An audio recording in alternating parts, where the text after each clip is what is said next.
things properly. Okay. All right, it should be recording. Okay, it's good to see y'all today. Hope y'all are doing awesome. So I guess we'll just get started. Let me share my screen with y'all so that y'all can kind of see what I have up here. As always, we're gonna go over the announcements first, and then we'll get jumped in right away. Uh, all right, so y'all can see my screen, right? Just want to double check. Yeah, awesome. Awesome. Perfect, perfect. Thank you so much. Okay, so a couple announcements. So, welcome everybody. So first of all, there's no class next Monday, not next week, sorry. There's no class next Monday, okay? It's on a 9-7, all right? It's a Labor Day, so make sure not to show up. But don't forget, okay, on Tuesday though, if you all can on Tuesday, post up like 15 to 20 thumbnail sketches of your project one. All right, so just make sure to have those up by Tuesday. All right, or on sometime by Tuesday, anytime in Tuesday, basically. Okay, grading stuff. Okay, so I've inputted everyone's grades up till Monday. So all the stuff that was due on Monday, those should be in the system. If for some reason I grade y'all stuff wrong, please let me know ASAP. Yeah, and go ahead and just like send me an email. Just be like, hey, Jesse, I noticed that this was graded wrong, and then just send me like your file again and show, oh, this is like what I got, this is what I did, etc., etc.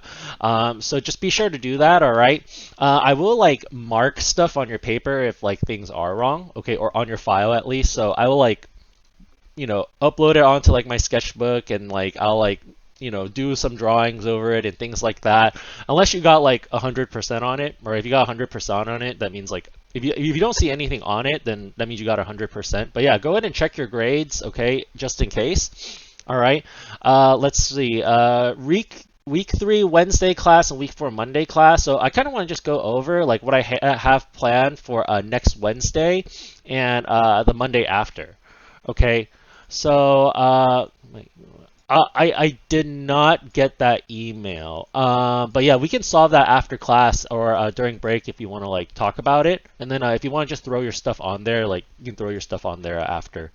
Okay, so your grades are not showing up. Okay, I'll go ahead and take a look at that then. Let's see. So, yeah, I was looking through the Google Drive and I noticed like a couple people still haven't turned in their stuff. Don't forget, homework is due the moment, like, the day that it's due. It's like, it's usually due like, a day where we have class other than like that Tuesday thing, discussion thing. But, it's due the moment class starts. But, as I said on Monday, I'm going to give a little bit of leverage. I know we're all kind of adjusting, okay? If you still have not posted, or if you still have not thrown your work onto the Google Drive, okay? So just to kind of go over where it's supposed to be, all right? Y'all should have the Dart 107 Fall 2020 folder, okay? It should be under work submissions, classwork, and homework and classwork, okay? And there should be a week 1 point perspective packet. It's due week 2. Oh, it says Wednesday. Oh, yeah, it is Wednesday, sorry. Yeah, sorry, y'all. I'm a little bit tired today. Inside of here, you should see some people already made folders. They threw their stuff in here. All right, so just be sure to throw it on there by the end of the day. All right. I'll probably. Oh yeah, what's up? I have a question about the point one exercises that were supposed to turn. Were we supposed to turn in all 3 of them, or 4 of them, or are we supposed to just turn in the one that says like point exercise? You should turn in all of them. Yeah, you should turn in all of them. If I go back and kind of let me just double check. Yeah. So you should turn in like 4 sheets. Okay, one sheet that has like 5 of these sketched out. The other one should have oops. The other one the other one should have all of these ones over here. Okay, sketched out. So redraw all of these things on here. Same with this one, redraw everything on here, but as like a 1-point perspective form. and then this one over here too. So you're just going to pick a 4-letter word of your choice, and then you're just going to turn it into a 1-point perspective form also. So I should see about like 4 files. If for this one, if you split it up into like, if you split it up into like multiple files, that's totally fine with me. All right, but just make sure to have like 5 props sketched out. Okay, each one is worth 5 points. All right, I want to see that you've been using the program, you've been like trying to get used to it, etc., getting used to your tablet, sketching, all that kind of stuff. Some of y'all have like late tablets arriving. I already talked to y'all about that situation, so you know, just be sure to get those in when your tablet comes. But but yeah, just make sure to have those in by the end of today if you don't have them in yet. All right. And then let's see, what else do we have for the announcements? And then, oh, cool. Okay, Project 1 sample submission. So I made a Project 1 sample submission. All right. So if y'all go to work submissions again, and you go to projects, and then you go to Project 1 2-point perspective project. All right. It'll say my name, sample submission.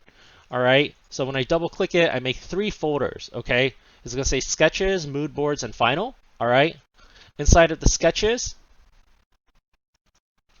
I have my sketches, all right, or is that my, yeah, inside my sketches, I have my sketches, okay? So like thumbnails, there's characters in here because I did characters for this project too. But, you know, particularly y'all are probably going to have more stuff like this on the bottom left, okay, and possibly some stuff like this, all right? More sketches and studies of different like locations, all that kind of stuff. Okay, you don't need to have like location sketches and stuff. This is just what I like to do. All right. If I honestly like if I suck at drawing something, then I'm gonna practice drawing it. You know, like I had no idea how to draw like this from scratch until I looked at it. All right. So this is where it kind of helped me out a lot. All right. So just like multiple various sketches in here that I've done for the project, my thumbnail iterations. My mood boards are all on here, so you can see my mood boards. Okay, so everything that I've kind of looked up, that I've kind of referenced, etc., etc. And then last but not least, my final submission, okay? Over here, so I have my TIFF, okay, so this is my TIFF file that I can open up in Sketchbook. All right, and then this is my JPEG, okay? Which is loading. There we go. So this is my JPEG, okay? Line art only, okay? So y'all can see over here I did line art only. The only thing I kind of want to warn you all about is my line art sketch is a little bit too rough for the final. All right, so this is just a quick sample submission, but like I want y'all to try to do cleaner line art, try to be more you know, try to be like more fine about it. Okay, so refine your line art. All right, so let me see. Yes, you make your own folder. Okay, make your own name. So what you have to do is just go like over here, right click, press new folder, and then just make a folder with your name. All right. Don't make any project folders for me. Like I said last week, like don't like, you know, if you don't see project 2 up here and we're doing project 2, don't make it for me because the person who makes it becomes the primary owner. And this is like, you know, all Fullerton College stuff. So I need to be the primary owner. All right. You know, like I would say primarily you want to use Sketchbook to make it just because we're going to be using Sketchbook for the second project too. And also like, you know, this is like what is required to be taught at like Fullerton College for this class, so that's why I'm teaching Sketchbook. You know, if you want to do some of the stuff in the other programs, that's totally fine with me. I'm not going to be able to tell if you put it in a program or not to like fix things up. But yeah, I would say like if you can use the perspective tool in Sketchbook, and then you can throw it on to like Photoshop or Procreate after to like ink it in or something like that, if like that's what you really want to do. But I do want y'all to use Sketchbook to do like a base drawing for it if you can. Yeah, but long story short, you know, a big tip that one of my teachers used to tell me is, you know, if you are running out of time and like this is like if you're running out of time and you know you're having trouble using Sketchbook and you really got to turn something in, like just make sure to do it. If you're going to use another program to do it, just make sure to do a really good job. Make sure to get your perspective down, all that kind of stuff. And just know that, you know, we are using Sketchbook for the second project. So it might be good to practice Sketchbook a little bit. But, you know, if So it's like, I guess like what I'm saying like is if you don't use Sketchbook, it may be your loss if like for not practicing it. But feel free to use whatever programs you need to do to get it done though. Any other questions or anything about the announcements or things like that before I get started with today?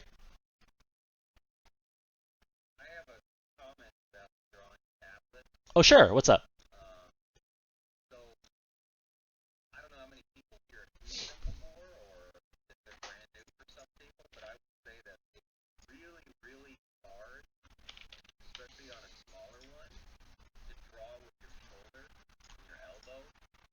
Hmm.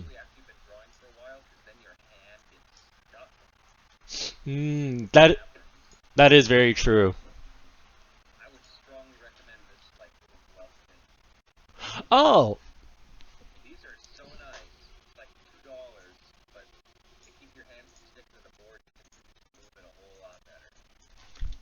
oh man, yeah, that's a great recommendation. Thank you so much, John. Yeah, if y'all never seen those before, there's like these gloves that you can get for like drawing tablet gloves. Like yeah, they just prevent your hand from like rubbing against like the tablet from too much, which can cause like like that thing where like your skin looks really smooth and it turns into like a callus.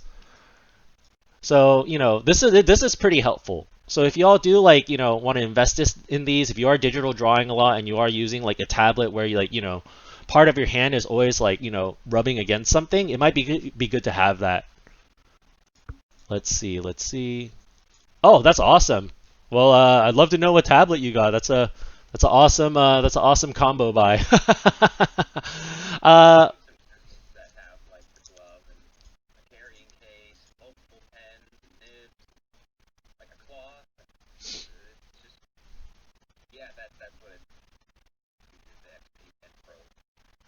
Oh man, that's awesome. I didn't even know that. I'll have to check that out and, hopefully recommend it to more students and stuff.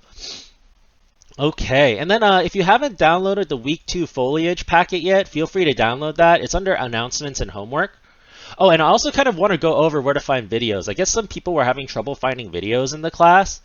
So first of all, like I said, everything is on the home page of your Canvas, okay? So whatever videos I post different videos every week, but it should always say videos to watch.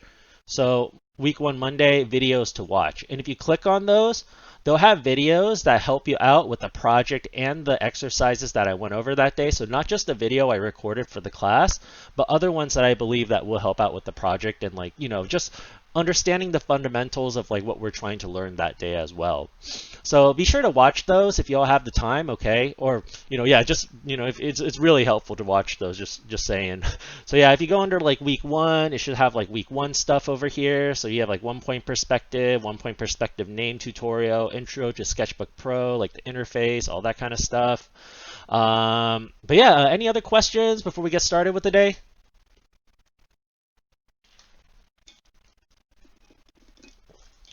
No? Okay. And just give me a super quick. Oh, sorry. Go on. Was someone gonna say something? No. Okay. So just give me a really quick second. I know some people just like trickled into the room. I just want to really, really quickly do roll, just like screen cap the names on the on what is it on GoToMeeting. It'll take me like just like a minute. That way I don't accidentally mark people down as like absent and stuff. Okay. And then last screen cap, and then we'll get started. Oh yeah, I haven't talked about what is it? Wednesday and Wednesday, this next Wednesday and the Monday after. Okay, so next Wednesday. So for after Labor Day, which we have off, we have to show up on Wednesday. So on Wednesday it's a lab day. All right. So what does that mean? Is pretty much like for lab days. Here's how I kind of do it. Is that for class, you just come in and then you just work on your work, and you have any questions, let me know. Yeah? If you have any questions, let me know. Okay. If you got to leave a little bit early on lab days, that's totally fine. All right, because all we'll be pretty much doing is just working on our stuff in here. It's just kind of like a Q&A day for like whatever work you have to finish, whatever you need to get done. I'll be in here. We'll just be all working on our computers, etc., etc. So it's gonna be like a pretty chill day, just like a work day. All right, and then for week 4, when we submit our final projects over here, so week 4, Monday, 9-14, it's going to be a critique day. So for the critique day, what I want you all to do is I'm going to probably make a discussion where we post up all of our finals. And then in addition to that, make sure to throw everything onto Google Drive. Okay. And then basically what we're going to do is we're just going to go through them one by one and just kind of like go over like, just group critique it together. So talk about what was successful, what could have been fixed, et cetera, et cetera. Oh, excuse me, I like burp, et cetera, et cetera. All right, so just make sure to keep in mind that this is kind of what our routine is going to be like for the next 2 sessions. Okay, but again, no class next Monday. Okay, so don't show up on 9-7. Okay, just a heads up too. If you all do email me on those days, my emails might be kind of spotty. All right, so I just want to keep y'all posted on that. But other than that, any questions before we get started? Oh, I had a question about the sketch pages. Okay, yeah. What was the question? Did you want to like how many how much is yeah? Did you want to throw out the question?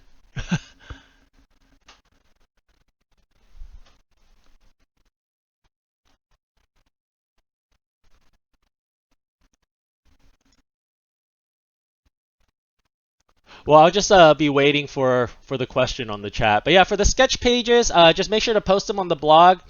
Just 2 posts, all right? It can be any artwork that you did, okay? Anything that you did this week that you wanted to like show to the class, all right? So just 2 posts or at least 2 pages worth of sketches. I'm not too picky about what's considered 2 pages. It just shouldn't look like, first of all, don't post like the exercises we do, okay? Post something else that we haven't done in class, or if you want, you can post your progress. All right.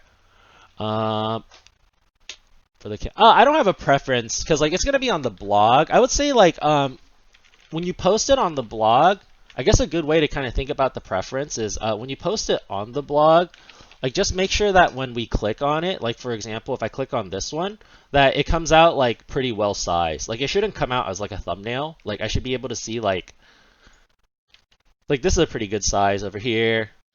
Super cool art, by the ways. Yeah, as you see, so very, very, at least like, it has to be like somewhat like, presentable. Yeah, personal projects are totally fine. Anything that you all want to post on there.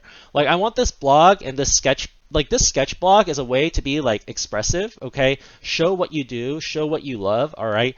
I'm a true believer that if you do what you love in art, like you'll really succeed in like what you do. Okay, yeah, sometimes you're going to have to do jobs that you don't want, and sometimes you're going to have to draw things that you don't want. But primarily, if you focus on yourself in art, you're going to become a much better artist, all right?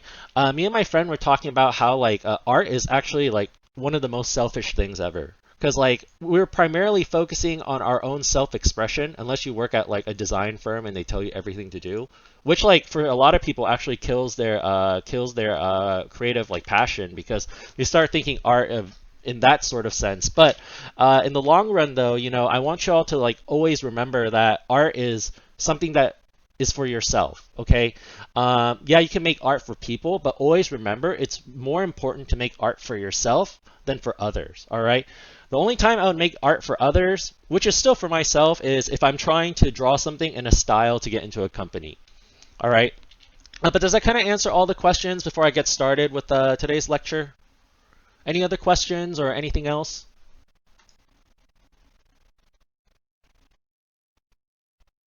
No, we're good?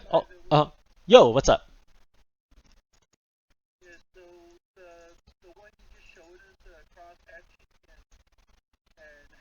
Yeah.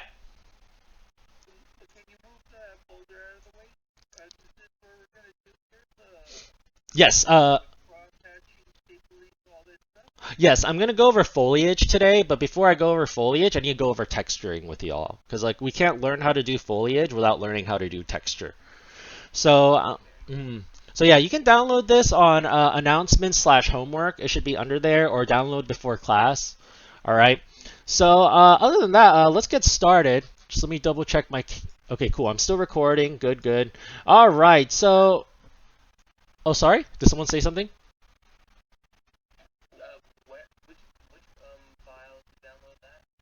It's gonna be announcements/homework, and it should be linked in blue. It should be on the very bottom.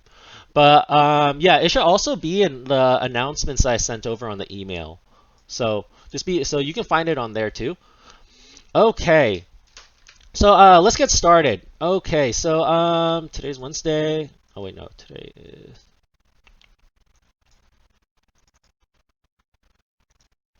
week 2, Wednesday. Awesome. All right. So let's talk about textures, all right? So texture, okay, is the way something looks and feels. Okay, when you look at something like, for example, sand, you see a lot of dots. It looks grainy, right? That's texture. Okay, the way it feels on your skin, the way it looks, all that kind of stuff. They tell us what material it's made out of. Okay, they tell us how it feels like. All right, texture provides richness into your forms. Okay, it's kind of like the details inside of your details. All right, so something I want to go over is when we're drawing, there's tons of ways to make textures. All right, these 5 in particular are probably like the most traditional ways to do it, but don't limit yourself to these, okay? Try to find different ways to make textures because you'll end up making a whole bunch of kinds of other things that you wouldn't have ever imagined. All right, so the first one I kind of want to go over is hatching. Okay, so hatching is a row of lines facing in the same direction. All right, so you kind of see over here, all of these lines are kind of going in the same direction, okay? And the denser they are, the darker it's going to look. So we can kind of see towards like the bottom left-hand side, there's going to be a lot of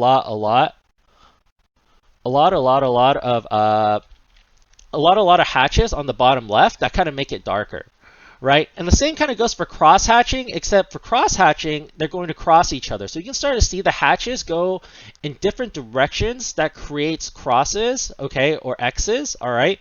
And what they do is they start to fill up the space and become darker as it becomes denser, all right? Contour hatching follows the form of the object, okay? So for example, all right, if I am drawing like a sphere, all right? I'm drawing like a sphere, okay? Oops.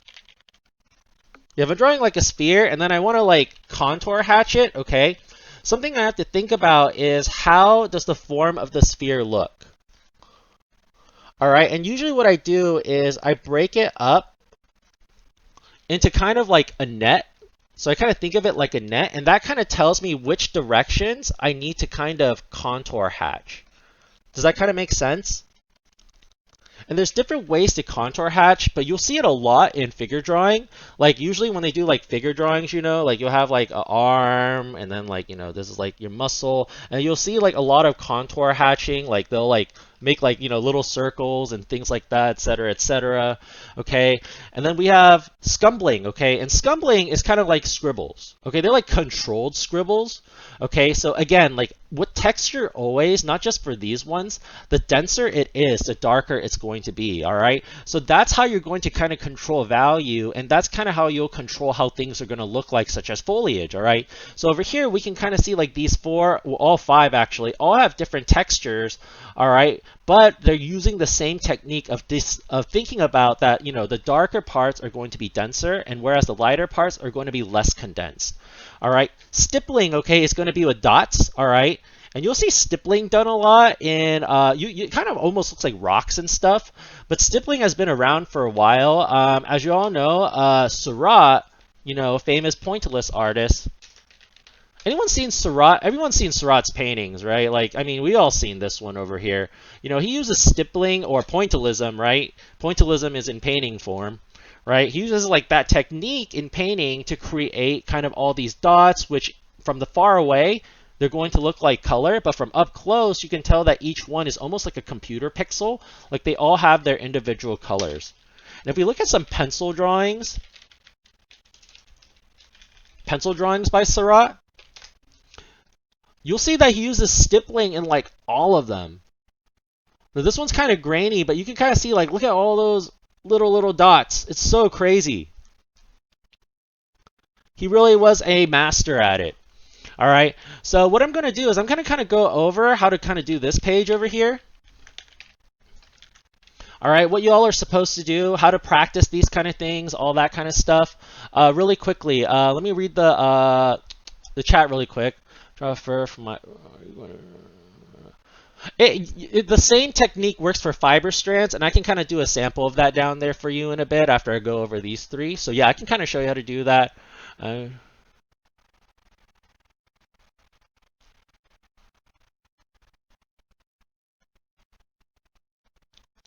You'll have about like a week to do like the perspective shot. After like, well, when you post them on Tuesday and we do the votes, you'll have about a week to do it. But then you can always resubmit for your project. That's kind of what I plan for this. Is like after like the final critique, like I do expect like all of y'all to like fix up what you got, because this is going to carry on. This first project is going to carry on to the second project. So if you leave the mistakes in there, what it's going to do is it's going to affect it's going to affect your second project's grade too. So when you fix up the line art for project one on week 4, after week 4's like critique, go ahead and like fix it up, resubmit the line art first, so I can regrade it and give you a better grade if it's better. If you get if you do worse, like I can't give you like a better grade. Just heads up for everyone, okay? So just make sure that it's looking better and you're applying the critiques and things like that. So it's really easy. You redo the line art, resubmit it. You get regraded for it, and then afterwards, you can get started doing the values and stuff. All right, so that's kind of like the plan and the routine for like the line art stuff. All right, if you do finish your thumbnails early and you post them on, I'll check them and I'll vote for them first. So if you all really want to like, just get my opinion on what to do, and you guys want to get started on it early, like I'll go ahead and like vote on them so y'all can kind of get started on some stuff. All right. So, any questions before I start kind of showing you how to do this part?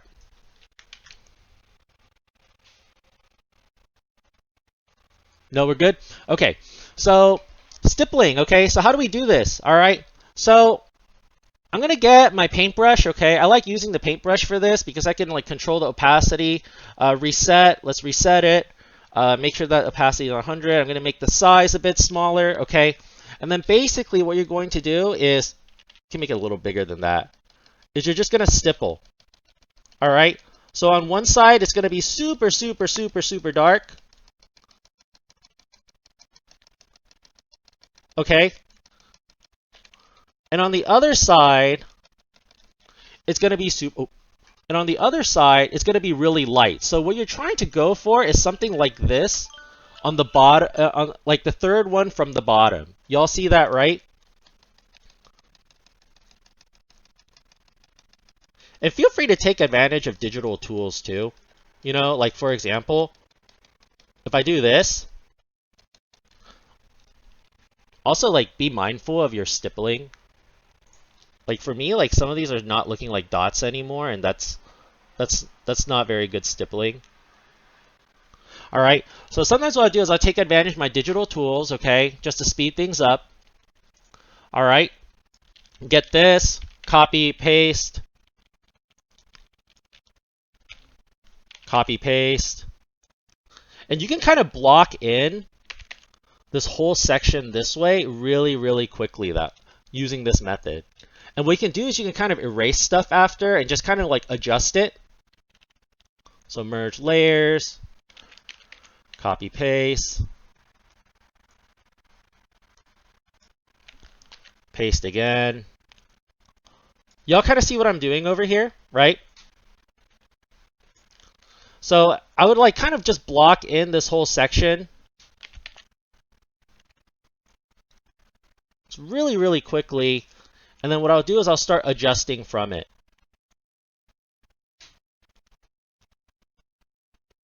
Let's see. Let's start off like this. All right. And then from there, I can still actually use the copy paste to get more stuff in too. So if I want to make it denser, I can do that. Now I have to be mindful because all of these are copy pasted, right? So sometimes I'll like rotate them just to make things a little bit more random. Let's rotate this, etc.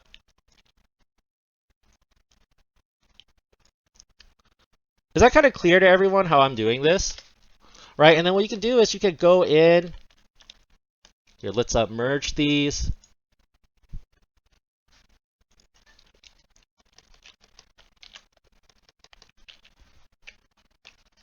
Oh, it's on eraser. There we go. Yeah, what you can do is you can go in and you can start kind of pushing areas that you need to be darker and areas that need to be lighter. You can grab like an eraser, soft eraser might be better.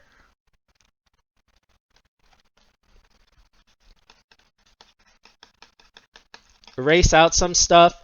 Something about like stippling too, especially well with ink, it's a little bit different. With ink, I would say like the density like trick is much more prominent because like you can't control how light your ink is unless you're doing like ballpoint pen, you know.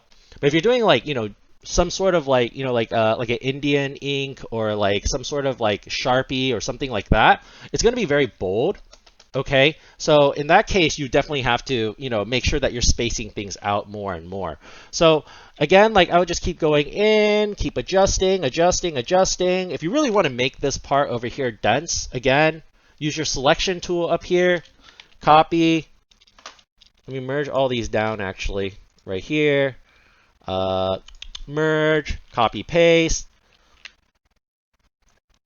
Rotate it. You all see that? It's getting super, super, super dense. And then what I would do is just kind of adjust it, bridge these two values together. Because right now we have dark and it turns very, very light. So now I'm trying to do like the mediums.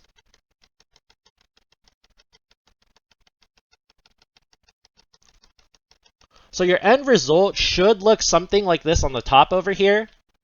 Okay, so that's kind of what I want y'all to go for, all right, is trying to recreate this one right here for stippling. Okay. Any questions before I start moving over to cross-hatching?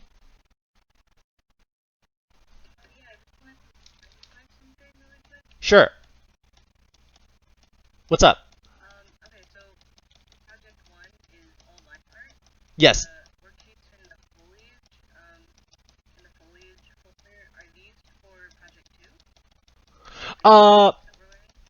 No, they're I would say they're more for like project 1 in case anybody wants to add some texture or like leaves or things like that.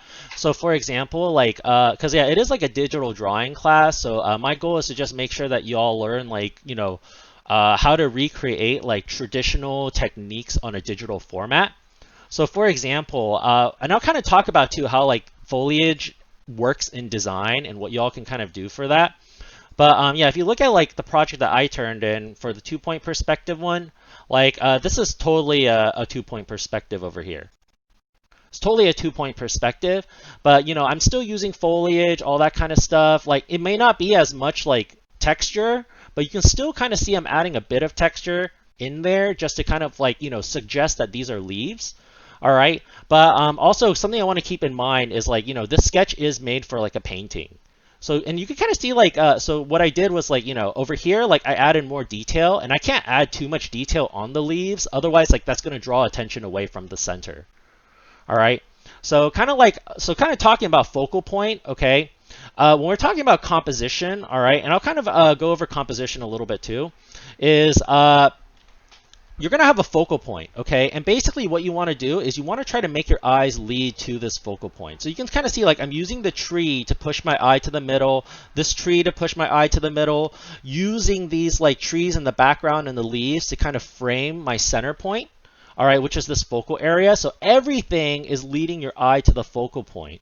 All right, so you can kind of see like this branch leads up to it. This like haze is like, which you all can see I did some stippling there. Is like, it's leading your eyes into like this area too. So everything here is just kind of leading your eyes to this focal area. All right, so yeah, that's kind of like how I set up the textures in here is like, because like if I have too much texture on these trees, it's going to take away from that focal point. And this technique is called busy versus rest, which is like when you have areas of busyness, you need areas of rest, because in areas of busyness, all right, our eyes are going to stop. Your eyes stop in a sketch or a painting when they see detail. All right. So what you want to do is you want to put less detail in areas that are supposed to keep your eyes moving, and you want to put more detail in areas where you want where you want people's eyes to stop. All right. So you can kind of take advantage of texture this way because adding texture will add detail, and adding detail will create interest. And that's how you kind of create hierarchy. So for example, like the center over here, this is the most detailed. Okay, your focal point should have these things, okay? It should have the most detail, all right? The most polish,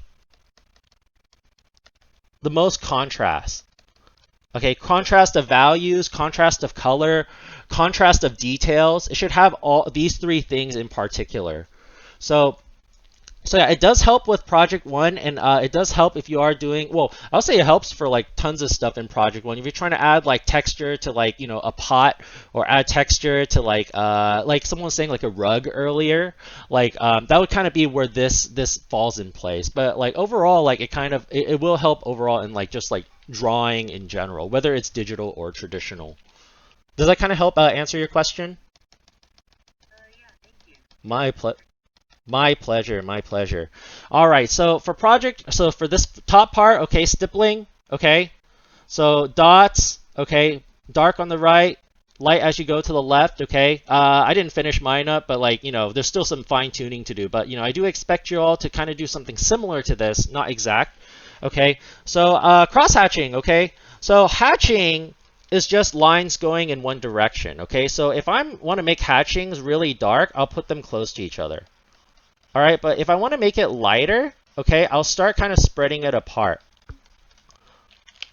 And then line weight does matter too. Like, you know, the thinner the lines, the lighter it's going to look as well. All right, so you can kind of see over here, it goes like dark to light. And yeah, I can go in and like just kind of, you know, add a little bit more too to kind of push that. But for cross hatching, it's going to be pretty much the same thing, all right? So with that in mind, what I will actually do first is, if you can, just get, you know, I would just make a selection in here to make it easier. All right, and the first thing that I would kind of do, okay, is I would just hatch in one direction.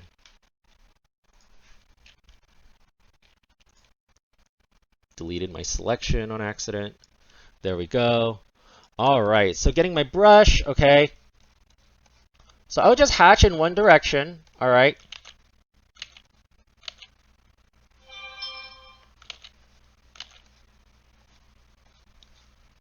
All right, and then pretty much like as you start going to the left, sorry, my alarm's going off. And then pretty much as you start going to the left, you know, you want to start kind of spreading out your lines. All right, so like over here, it's going to be like, you know, really, really spread out. But then as we start going to this area, you know, they're going to start kind of condensing together. By the way, I'm going to do this kind of fast, y'all, so like I apologize if it's kind of like messy. But I just have a lot of stuff to show y'all today. All right, so you can already kind of see like my hatching. My hatching is starting to have a nice gradation to it.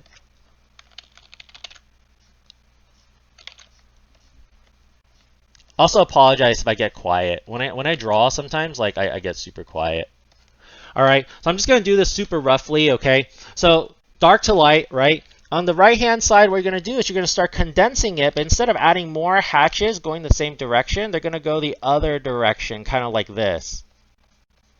And then as they start coming out to the left, you want to make sure that it gets lighter. Ooh. Oh, there we go. Oh my gosh. Okay, so you'll start kind of spreading them out.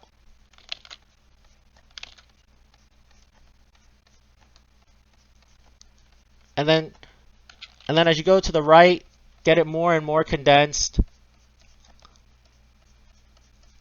And then what I'll do is, like, if I feel like there's some inconsistencies, I'll go back and like add more to kind of fix up those inconsistencies.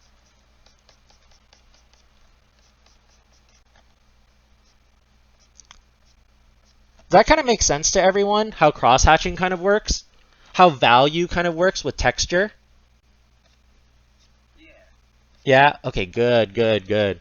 So this is kind of what I'm looking for. Uh-huh. We are doing this in sketchbook. We're not printing this out using pencil. Yeah, you're doing them in Sketchbook. Sorry, this is actually like a sheet I use for like multiple classes. That's why it says with pencil because this is just an awesome sheet over here. So that's why it says pencil. This was used for one of my 2D design classes, but it was like a really great worksheet for them, and they all learned how to texture really well through it.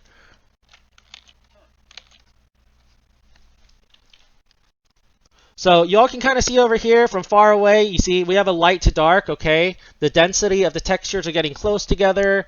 It's making things darker, all right? So that's kind of how texture works regardless of like what you're using, all right? So someone was saying like fur, right? So yeah, same thing with fur, okay?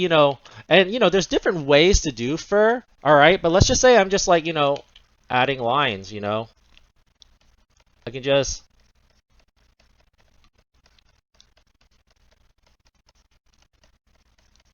more dense fur, makes it look darker as it goes to the right. As I go to the right, I spread them out. It's going to look lighter. Does that kind of make sense? And again, I could do different kinds of fur too. If I want to do like, rounder fur, I could do that too. Smaller, less condensed. If I want to do like, spikier fur, that's fine. But y'all can kind of see over here, it's getting lighter as it goes to the left. All right, and that's how sketching should be, all right, is when we're sketching, the idea is not to, sometimes, so there's two ways to sketch, all right? It's like, you're rather sketching to draw in like all the details, or you're rather sketching for it to look more like a painting, all right? Or getting ready for a painting, okay? And a lot of times what you're going to see is you'll use this technique a lot when you're trying to sketch things to look, well, actually, you'll do it in both. All right, you'll do it in both a lot, but like one definitely you'll see the technique come a little bit quicker, and that's when you're kind of doing it for a painting. All right, because a lot of times what I do is I'll like kind of value in like I'll add like textures to where I feel like I said texture is where like is detail, so it's where I want people to like kind of stop, stop to kind of like look around and like kind of absorb that part of like the drawing or painting. But then when you are drawing for painting and stuff, you are going to keep things lighter. Even if there's texture there, you're going to keep it less dense if there's a tons of light hitting on it. All right. Or if that light is showing the detail of it, that's where maybe you would add a little bit more texture. But like maybe I'll do like, the darker part for like the shadows. And once it starts getting to the lighter part of like, let's just say like a dog's head for this fur.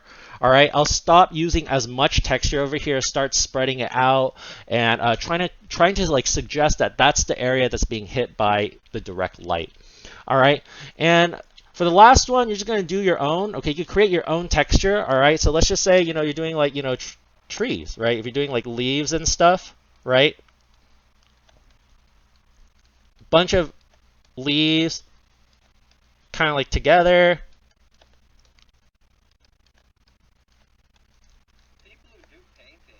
Uh-huh. They draw these textures in because I mean, the way I understood it was draw the outline, and then when you go with the value path, you kind of figure out your texture with value brushes. This makes it easier or what? I guess it depends. That's a it depends question because like it depends on your process.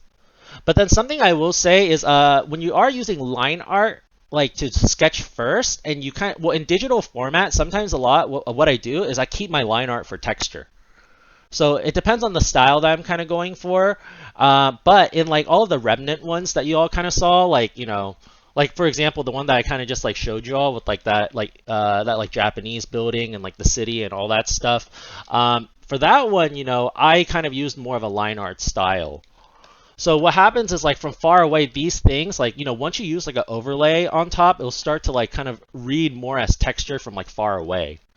So it does like a lot of the suggesting for you already. And that's what's kind of nice about this. But that's kind of a it depends question. I would say like I usually sketch this. Well, to be honest with y'all, like when I do sketch a painting, sometimes I just jump straight in with like color. It just really depends on my mood. But usually I would say like sketching out everything helps me a bunch because it helps me plan out the picture a lot better. Does that kind of make sense what I'm doing here, y'all? Y'all see that, right? So we have like trees, leaves, etc. You see, it goes from dark to light. All right. So that's kind of how I want y'all to do this page, okay, is to just get these 4 done. Each one is worth 5 points, total of 20 points. All right. Do we have any questions about this page before we move forward? Let's see. For the fur, would the lines be black or the same color as the rug? That depends on your style. If everything is contoured, then yeah, you probably want to keep it the same color as you're contouring everything, unless there's a certain reason for it to not be. But in general, though, usually if I am trying to make it realistic, well, if we're thinking about like line, okay, well, I guess like this is where the foliage thing is going to come in play later, is if we're thinking about like painting stuff, I would say usually the fur is going to be lighter, and then there's going to be dark where like the fur layers on top of each other. Does that kind of make sense? So like it wouldn't like you wouldn't see like too much contouring on there unless like it was like stylized.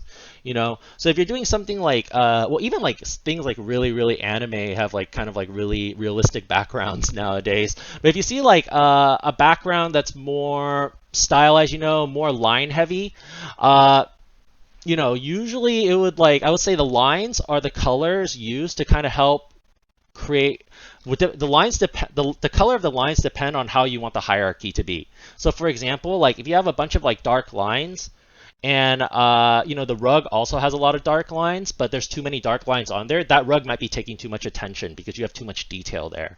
In that case, I would lighten up the lines to a color more similar to the color of your rug so that it will create less contrast and pull my eye towards the correct focal point. Does that kind of make sense? Yeah, okay, cool. And just let me check and see if there are any other questions. Okay, awesome. So yeah, go ahead and complete this, okay, for homework, all right? So what we're going to do now is I'm going to kind of show you all how to do like trees, foliage, all that kind of stuff, okay? So let me just open that up. Yeah, let's save this. Let's send it to y'all. I'm going to send y'all the TIFF file so y'all can like see how play around with my layers and stuff too. Okay, so foliage practice, okay? So for homework, all right, y'all are going to draw out all of these things in this page, okay? Every single one here, all right? So I'm going to kind of go over how I do it, okay? How I would do it, all that kind of stuff. So canvas size. So this is kind of how I would use canvas size. Well, I guess it depends. Like you can use it for so many other things. But like sometimes if I'm just doing studies, I'll just do this. And then let's see. Let's do percent. All right, the width. Oh, wait, no. Yeah, I want the width. Percent. Let's do 200. Going to the right. Okay, there we go. Now I have my one side for reference, one side for drawing. All right, make a new layer. Lock this layer. Save as a demo. 3 foliage practice underscore demo. There we go. Perfect. All right, so let's talk about foliage, all right? So we've kind of talked about how texture works, and you can totally see it in here. Y'all see that, right? Y'all see it in here, right? The darker areas get more texture, and even though there's a lot of detail, because there's so much texture in that area, we read it as a shape. All right, and we can kind of see how each of these trees are broken down into simple forms, okay? And that's all trees really are. It's just texture and simple forms. All right. Now these are really basic looking trees over here. I'll kind of go over like you can make your tree trunks and stuff however you want, and that's how they're so organic. But basically, all right, for these ones over here, okay, we're going to kind of learn how to I'm going to kind of do a demo to kind of show y'all how we draw this. All right. For these ones, okay, so if we're looking at this over here, this is pretty much a sphere, and I've kind of drawn this out over here to kind of show you. So the light is coming like from this way, as it says, as y'all can see over here, and it's just only hitting these parts. Okay, so this part is lit up, this part is dark, right? And when all these textures are together, it turns into one shape, like I was saying, so we see it as a shadow. All right, so for this, I would like you all to draw A and B. Okay, so for A, I mean, it's pretty obvious. You just draw the circle, you know, do the hatching and stuff. But then that's kind of how you want to start off doing this. All right, so that being said, oh, I have symmetry on. I didn't know that. Okay, there we go. So for this one, okay, what I would do, start off with a circle, all right? You can use different colors if you want to, that's fine. You can get your line in, kind of like that. Okay, start getting in like the tree, the gesture of the trees, all that kind of stuff. Okay, let's see. Uh-huh. I heard someone tell me like every tree has a gesture to it. Mm-hmm. Like, what's the gesture of a redwood? Ah, it is. It's just a straight line up. I would say more of the gesture would probably be done in the branches in that case. Yeah. So So pretty much I got like my base drawn out, okay? So I went from A to kind of somewhere in the middle of A and B with like the branches, all right? And then here's what I would do next is I would lower my opacity, okay? Pretty low, all right? So it's just barely, barely, barely noticeable. And I'll start kind of thinking about what kind of textures I see, okay? So for example, when I'm looking at this, I see a lot of this. Oh. I see a lot of this. Y'all see that too, right? So what I'm going to do is I'm going to take advantage of that texture to do the foliage, okay? Now the thing about foliage is that things overlap on top of each other, all right? So we're going to have to look at how things overlap, all right? If it helps though, what you can do is kind of draw gestures of some of your overlapping shapes. All right, so for example, like I kind of see like this area over here. If I turn this back up, like this area over here kind of has like something over here. This area has something over here, right? So what I would kind of do is I would kind of sketch those parts out. All right, kind of like that. And if you want to build more shape in it, you're welcome to build more shape in it. It helps some people, all right? But eventually what's going to happen is you're going to start kind of getting into the habit of understanding how to like kind of add layers and foliage and things like that. So turning it back down now, here's what I'm going to do, okay, is I'm going to get a pencil. Line weight is very important, okay? Line weight is incredibly important. If your lines are too thick, they're going to look really, really blended together. If they're too thin, they're going to be very, very, what is it? They're just going to be very, very, like, they're just going to look too brittle looking, all right? But I will say thin lines are very, very delicate. They do look very delicate if you do it with thin lines. So going back to my brush over here, okay, what I'm going to do is I'm going to just get started by kind of pushing in some of my foliage. It's too thick. There we go. So start kind of like by defining out your silhouette and like other things that kind of overlap each other. That's kind of what I do. So I kind of see like this area is kind of overlapping that area. So I'm just kind of creating my form first without shading. Okay, and then you'll notice that some areas have so again, you see we have like this form over here, right? This form that I could kind of draw in. So maybe what I'll do is I'll draw like a bump here. And then I'll draw like two bumps, kind of like that. All right, go in and then start working on that. But yeah, you'll kind of see some areas on the top. You know, they're not connecting their lines. All right, they're using a rule called closure to help our eyes move to the other area. But this area of light over here, all right, because there's so much light, some of the stuff gets lost.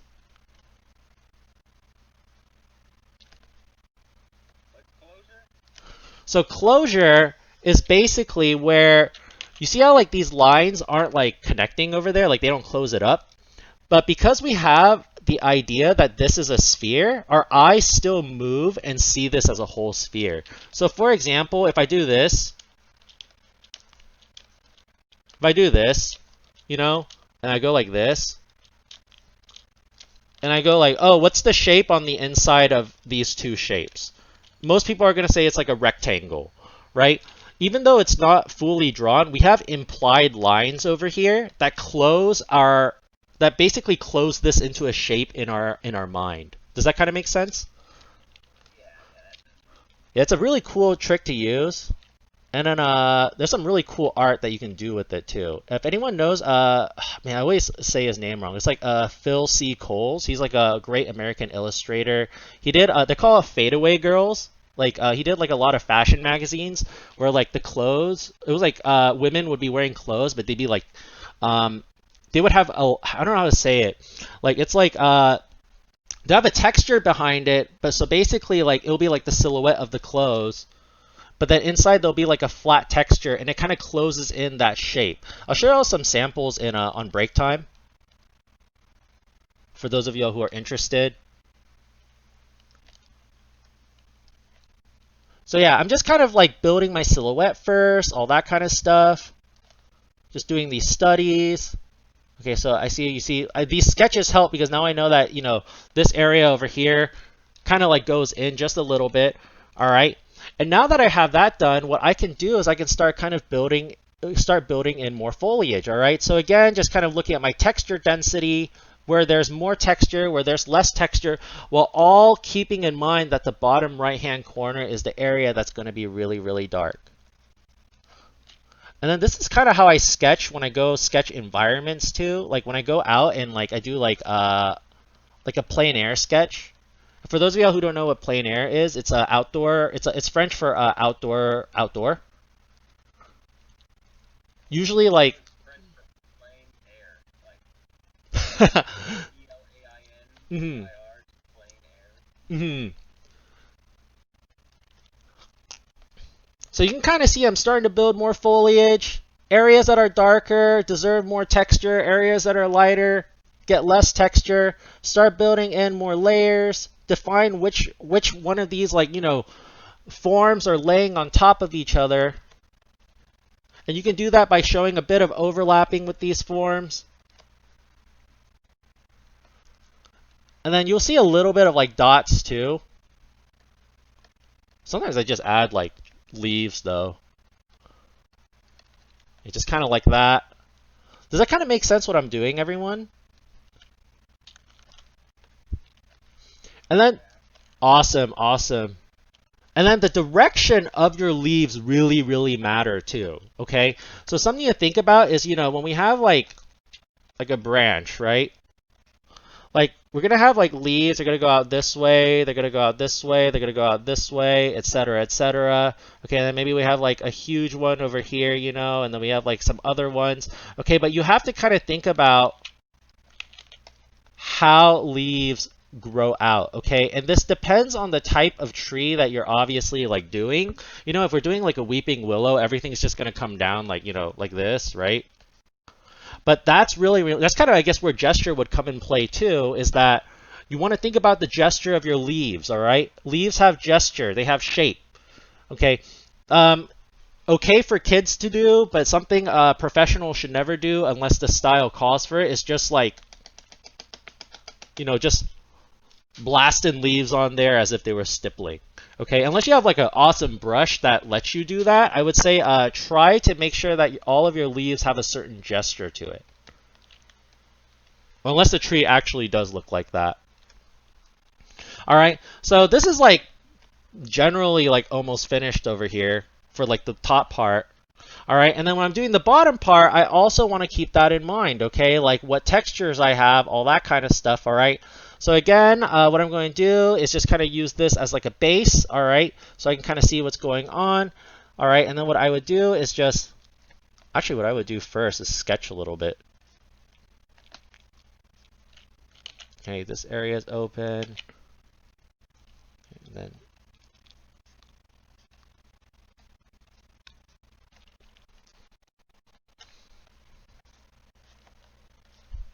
let's get this.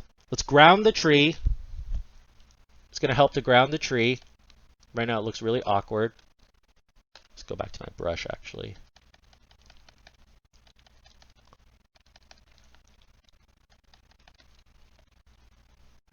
Kind of like that. And use your eraser as a tool too. I use it a lot. So you can kind of create some nice texture while still containing your shape this way. Y'all see that, right? So it doesn't look like all scratchy. It looks like, you know, it basically closes that shape. So again, with closure, right? Because I have this straight line that tangents up to this straight line over here. That's kind of how I would use tangents, you know? Like a lot of times tangents are not good if you're trying to push depth, okay? They're great in graphic design though. Okay, so for graphic designers, like please don't tell your professors I'm saying like tangents are bad. They're good depending on how you use them. So in this case, I use tangents to create closure.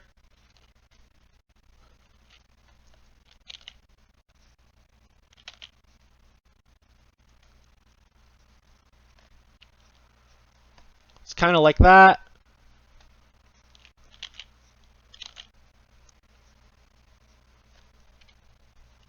Think about my line weight. Let's make this just a little bit thicker. Get my eraser. Erase it out a little bit. Awesome. And then pretty much just finish up all the branches over here. Cool. So y'all can kind of see this is kind of how I do a sketch of a tree. All right, and then when I do turn off my red layer, you see, you should have your sketch over here. And I can still kind of see like some areas need to be darker. So what I'll do is I'll go back and kind of push more texture in those areas. Some dots, etc. Add some leaves coming out too, actually. But cool. So yeah, that's basically how I would do this tree and pretty much how you would do the second one too and all these other ones over here. But you can kind of see there's different kinds of textures for each of them. All right. But other than that, do we have any questions about texturing or doing like the first tree and things like that?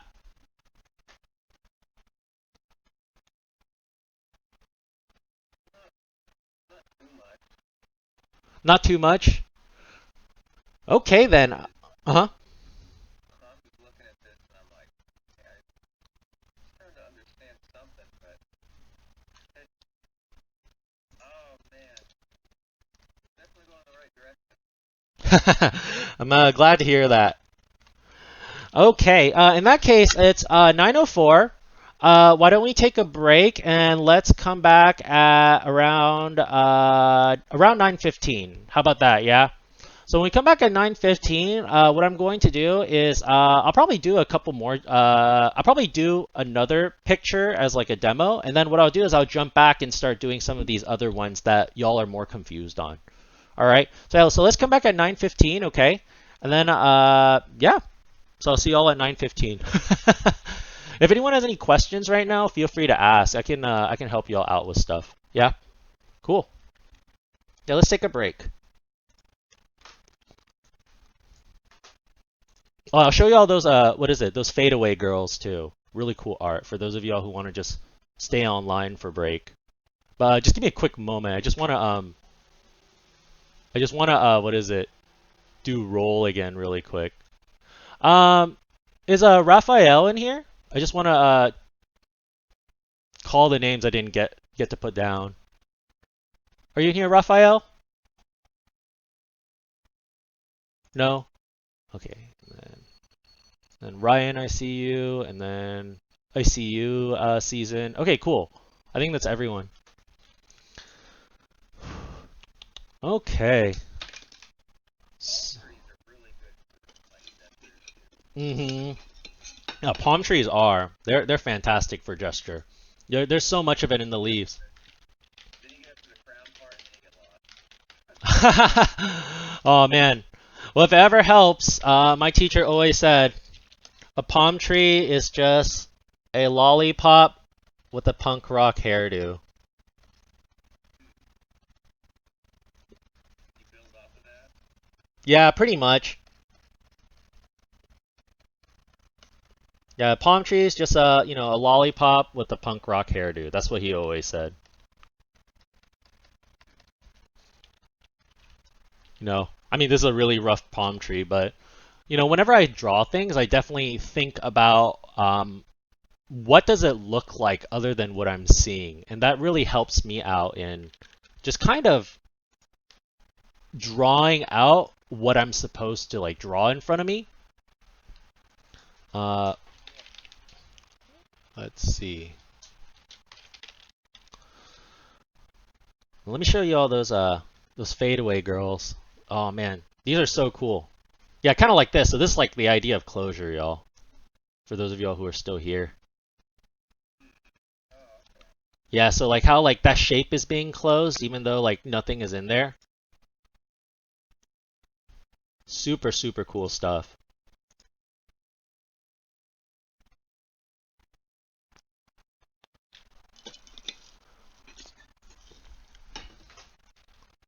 Okay. Hey, y'all, I'm gonna be right back. I'm gonna use the restroom really quick.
All right, I'm back, but still break. Uh huh. I have a question about trees. Sure. What's up? I mean, I have many, but I'm not going to ask all of them. So, Mm. if you were to draw, like, what's a good example of wild looking tree? I mean, I know there's like banyans and stuff, Uh but huh. like, something that kind of looks like the angel oak. Where would you begin?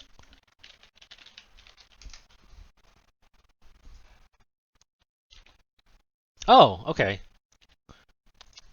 That. All right. There's a lot there. Gotcha. Where would I begin? Yeah, I can show you that. Let's see. Okay. I'm actually gonna throw this on Photoshop to make things easier. Yeah, I can't wait to get into Photoshop. Just put Pro like bugs out. Like I flip the eraser to make it giant, and then make my pen tiny when I go back. What's going on? Oh man, yeah. I think like for yeah, the brushes and like in Photoshop definitely feel like a lot smoother. Yeah, they're nice. They are, yeah. I will have to say though, I think like overall my favorite brushes have to be Procreate brushes though. Their brushes like they look like traditional art like sometimes. It's so crazy. Okay. So if I was starting to like sketch this, I'll do this really quick because we only got like 4 minutes.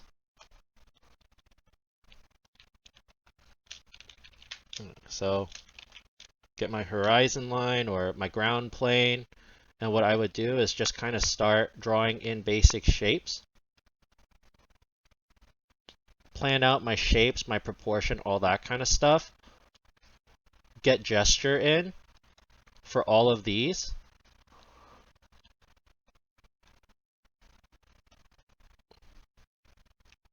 Kind of like that. Kind of like that. I'll just do like a couple of the things. I'm not going to do like everything because I guess it'll be like too long of a demo for the break.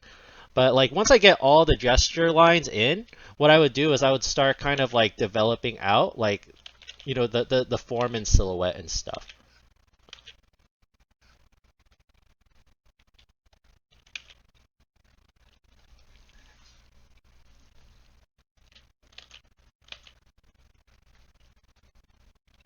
Again, some gesture, etc., etc.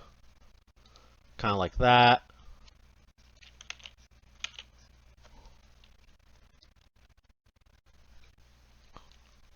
So pretty much like this, you know.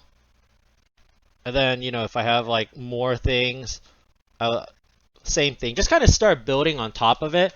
And then once like things look like, you know, let's just say like you get the form and stuff down. Once you start kind of working on the bark and stuff, you know, what I would do is, so the thing about like drawing and sketching is I don't usually zoom up unless I'm doing the details. So because like I have to make sure that my proportions and stuff looks good first. But then once I kind of have this in, oh my gosh, I love Photoshop. I'm much more used. Yeah, it's like I'm not used to the shortcut keys in like Sketchbook, so that kind of like throws me off sometimes. Like I'll press E and it does like something else. I guess I could always redo my key bindings, but then everything I'll be teaching y'all would be like really confusing. Be like, oh, press E for this, and then like everyone gets what I used to got. Yeah, pretty much like I would just like start off from like a general shape, start going things into specific.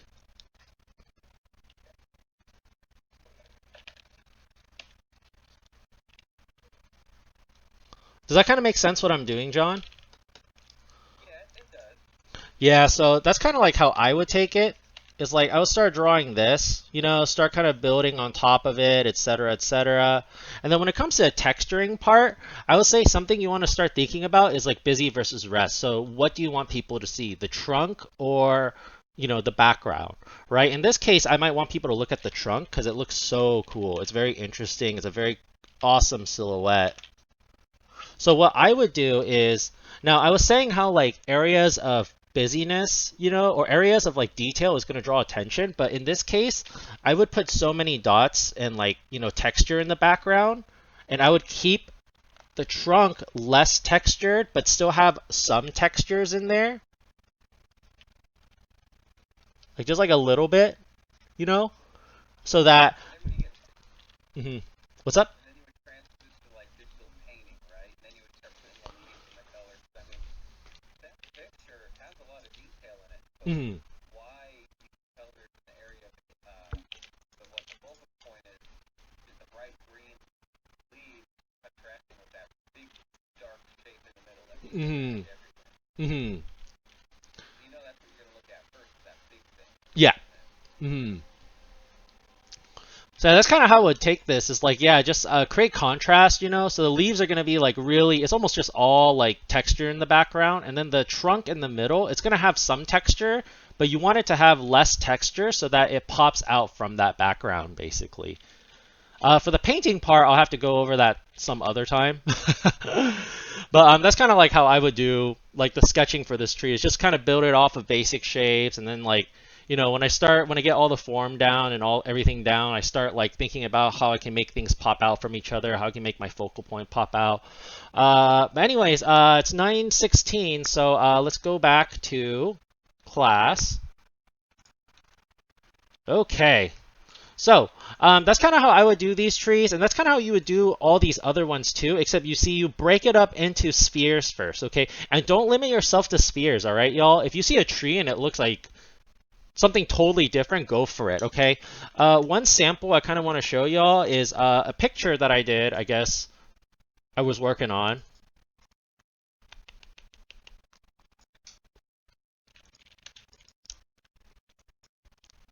Brainstorm, environments. Oh, I'd be making a brainstorm if I ever went there. Yeah, oh, I guess this is more painted out, but you can kind of, let me get the sketch, because like, I want y'all to see how I sketched it. Oh, I guess lighting is fine too. It's like a lot of sketch work on there. All right, so if you have like, very geometric looking trees, it's about this, it's the same rules apply, except instead of using like a sphere, you would use like a geometric shape. Okay. And then geometric trees are usually non-natural, so just keep that in mind. They're usually designed. So, but yeah, don't limit yourself to just spheres. Think about the form is basically what I'm telling y'all. So that being said, okay, you're pretty much going to do the same things for all of them, but keep in mind what textures y'all use. Y'all see that, right? Keep in mind what textures y'all are using. Okay, what you see as we look at this one over here, we do see like for this one over here, number B, like letter B. See, we have some going this way. We have some lines going like that, right? We have some going, and then look at the direction of these leaves. Okay, where they're going, right? They start to like droop this way. Over here, they start to droop this way. You can still kind of see it in between too, but it's like kind of narrowing down until it kind of like balances on the center. Like things are gonna go this way. So in the end, you'll have something like it's going like straight down here, but then on the other side, it's gonna start falling. It's gonna start kind of growing out in that direction.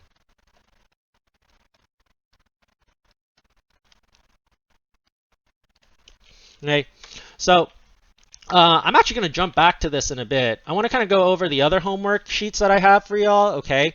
The one after this is very, very similar, all right? So I'm just going to kind of show you all that, and then afterwards I'll ask you all like what you all want me to demo and stuff.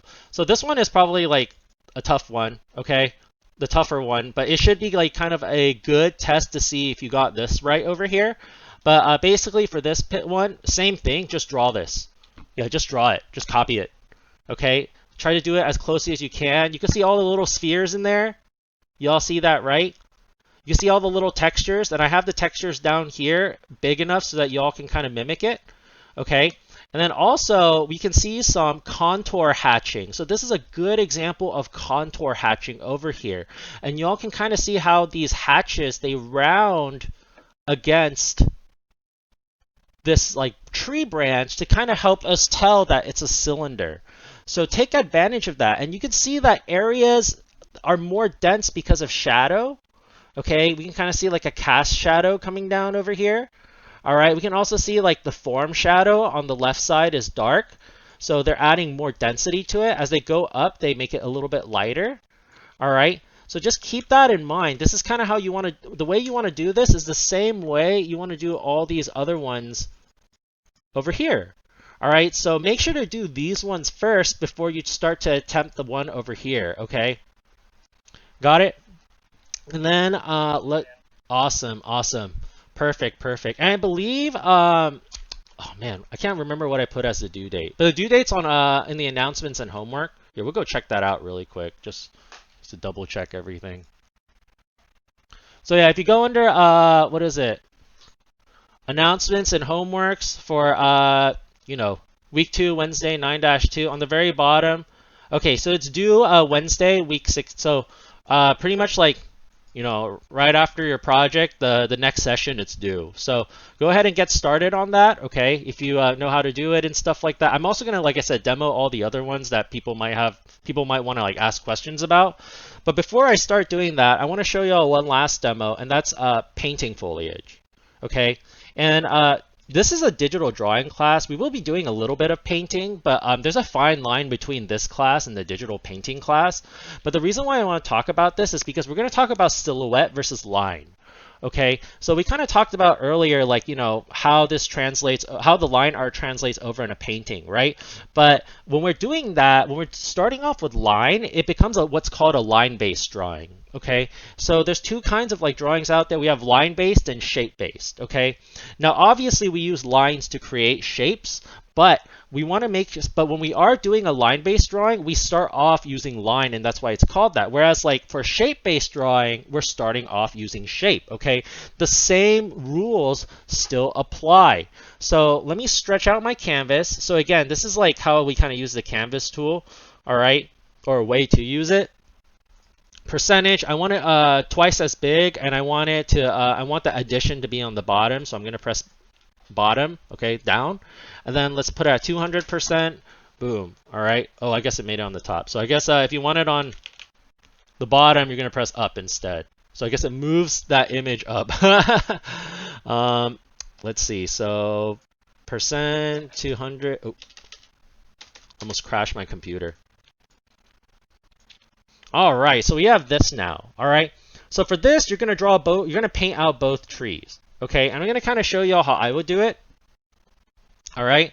So I'm going to get the paintbrush tool, okay? And get this over here. All right. And there's a couple ways you can do it, okay? I guess like I'll start it down from the basic like point, okay? And that's just kind of sketch first. All right. So when I'm sketching, all right, get the gesture of, you can get the gesture of your branch first, okay? Kind of like that. And then what I would do next is just kind of draw out the space that all the leaves are going to be taking up. Just generally. Okay, just kind of like that. And then start kind of breaking them down into other shapes, okay? And you can be pretty rough about this section, all right? You can be pretty rough because all I'm trying to do is find out where things are supposed to be.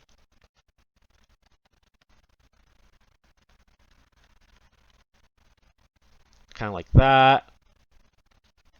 Kind of like that. Something in the middle here. So you can see like my sketch is like fairly rough, okay?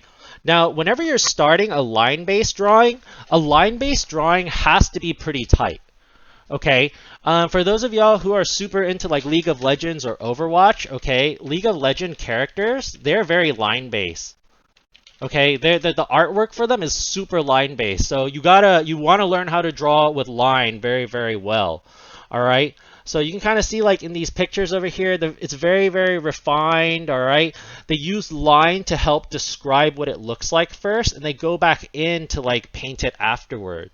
Okay, whereas like if you look at something that's more of a shape based drawing or a shape based painting, okay, you'll maybe see something like a Theo Prince, okay, who is like using like tons and tons of shapes to kind of sketch out what things are going to look like. So you can see over here, these are all just shapes. From up close, they just look like random shapes and scribbles, right? So, but from far away, we start to see them as things that they're supposed to be, all right? So those kind of the difference between line versus shape-based stuff, but how do we start shape-based stuff, okay? Now, just because it's shape-based doesn't mean we are not going to use line, okay? Line will be created as like texture at some point, but like for this like particular one, what we're going to do is, so I do a sketch, I lighten it up, okay? And then first things first, okay, I'm going to grab my paintbrush, and then actually, you know what? Actually, I'm going to test out some of these in a bit too. I kind of want to see how that works. Okay, make a new layer. I'm going to lock my line art layer. Make sure you're not drawing on the wrong layer. It's bound to happen to someone here if it doesn't happen yet. All right, it's just a digital art thing. All right, and then basically what I'm going to start by doing is I'm going to start by kind of getting my tree trunk. Let's see, advance. So you can also do stuff with your paintbrush, which is kind of nice. So I want to like create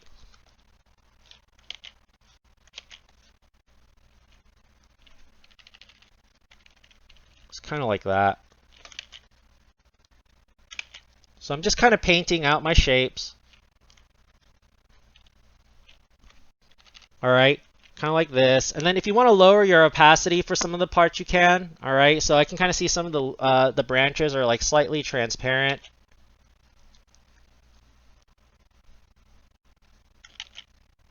All right, and I try to keep my branches on like a separate layer than like my tree. And something good to know about trees is trees like they have to the trunk has to be pretty thick in comparison to the branches. Okay, you have to think about what is it, physics a little bit. All right, and think about being an artist, and I'll never forget this is man, like I remember like what is it, like when I was in high school, I got like kind of upset at one of my teachers because like they he made like a starving artist joke, like he was like, and I was like oh man, I can't remember where I was getting with this. But yeah, just make sure to have. Oh man, it was like a really good story too. I can't remember where I was getting to it, but anyways, if it comes back, I'll let you all know. Sorry, that's what happens when I draw. It's like I can't multitask too well when I draw. But anyways, what I want to do is I want to make sure that this is on a separate layer. Okay, if you want to add more stuff, you can add it later. But what you want to do, okay, is keep it on a separate layer. Make a new layer afterwards, okay? And what we're going to do is we're going to start blocking in, okay? So looking at the top left one, basically the way I want y'all to do it is 1, 2, 3, 4, 5, 6. Okay, so in order from left to right, up to down. All right, so I'm going to kind of test out some of these other brushes here. All right, so just kind of looking at these. Let's see. Let's. In the demonstration, it shows you did the leaf before the trunk. Yes, in the demonstration it does that, but I would say I like to get the trunk in first. If just to kind of like help me find out where like the leaves is and stuff like that. But I guess like if you have a sketch down, it doesn't really matter. But I like to just ground everything first personally. That makes sense. So now that I kind of have this in here, I could start kind of creating shape, okay? And feel free to try other brushes too. Play around with brushes, y'all. Find out what textures work. Ooh, this one's kind of cool. It kind of has like this traditional effect. Okay, so what I'm doing here is I'm just kind of building up shape right now.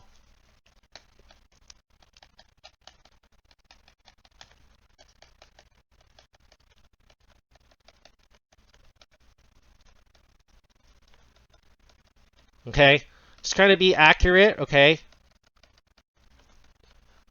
I would say aim for accuracy, not precision. Okay, well, aim for precision, but don't feel bad if you landed in accuracy, because the point of this is like, yes, I do want you all to like practicing to copy something exactly right helps with a lot of stuff, but at the same time, the most important thing is, did you get the lesson? Do you understand how to paint this? Do you understand how to sketch this, all that kind of stuff. And then this is a pretty heavy block in. I'm gonna have to go back in later and like kind of do that. But something I'll look out for is your positive and negative space. Okay, so in case people didn't know, positive space is the actual shape. The negative space is the space around it. So these little white areas, that's my negative space.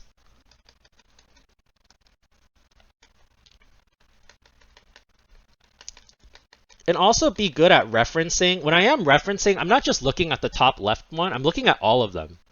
Because I'm not just blindly following like, oh yeah, I have to do this shape, I have to do this shape. Like I'm like looking at everything so I can determine a little bit better how I want to attempt this. Which areas do I need to fill in more, etc., etc. When you say all of it, Mm-hmm. what do you mean? Like the whole shape of the tree or all the tree? Oh, you mean like this area? Like, You're saying, I'm not looking at one thing, I'm looking at all. So I'm saying like I'm looking at all of the references in here. Like I'm looking at the final. I'll say the two most important things to do is look at the final. Always look at the final product when you're looking at when you're referencing stuff. And then if you do have like a process, look at the process after. So if I'm drawing like this tree, like I'm looking at number 1, but I'm also looking at number 6. And I'm also looking at number 2 to see how I can bring number 1 to number 2.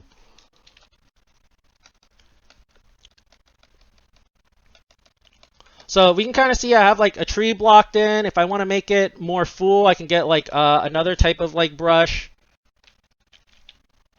Let's go back to the felt tip one, and I'm just gonna kind of fill in some areas that seem like a little bit too transparent.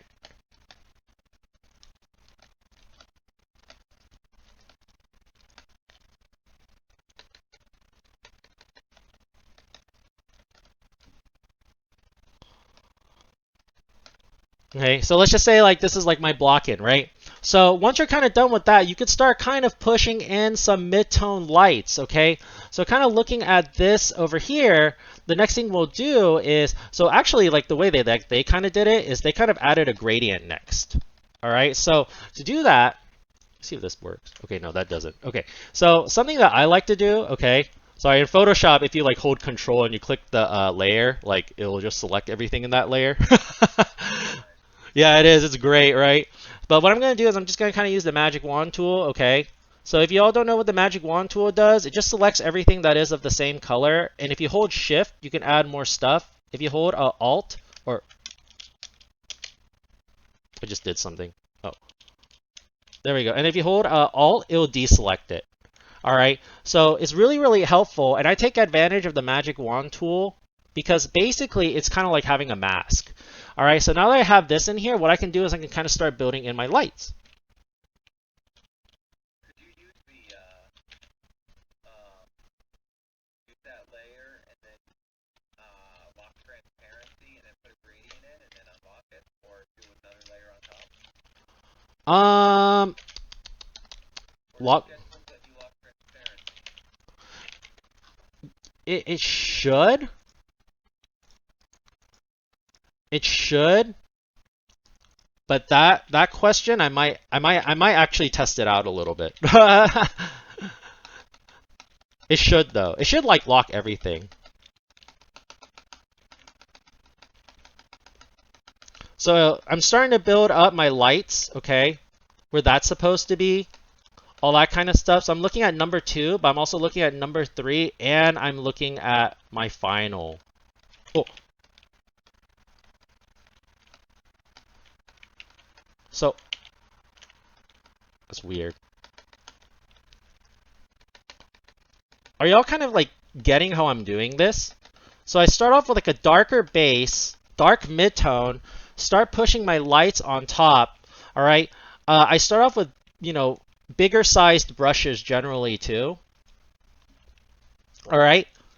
Kind of like this. Oh, it's on blue again. That's so weird. Like nothing blue on here. Smaller, etc. Kind of like that.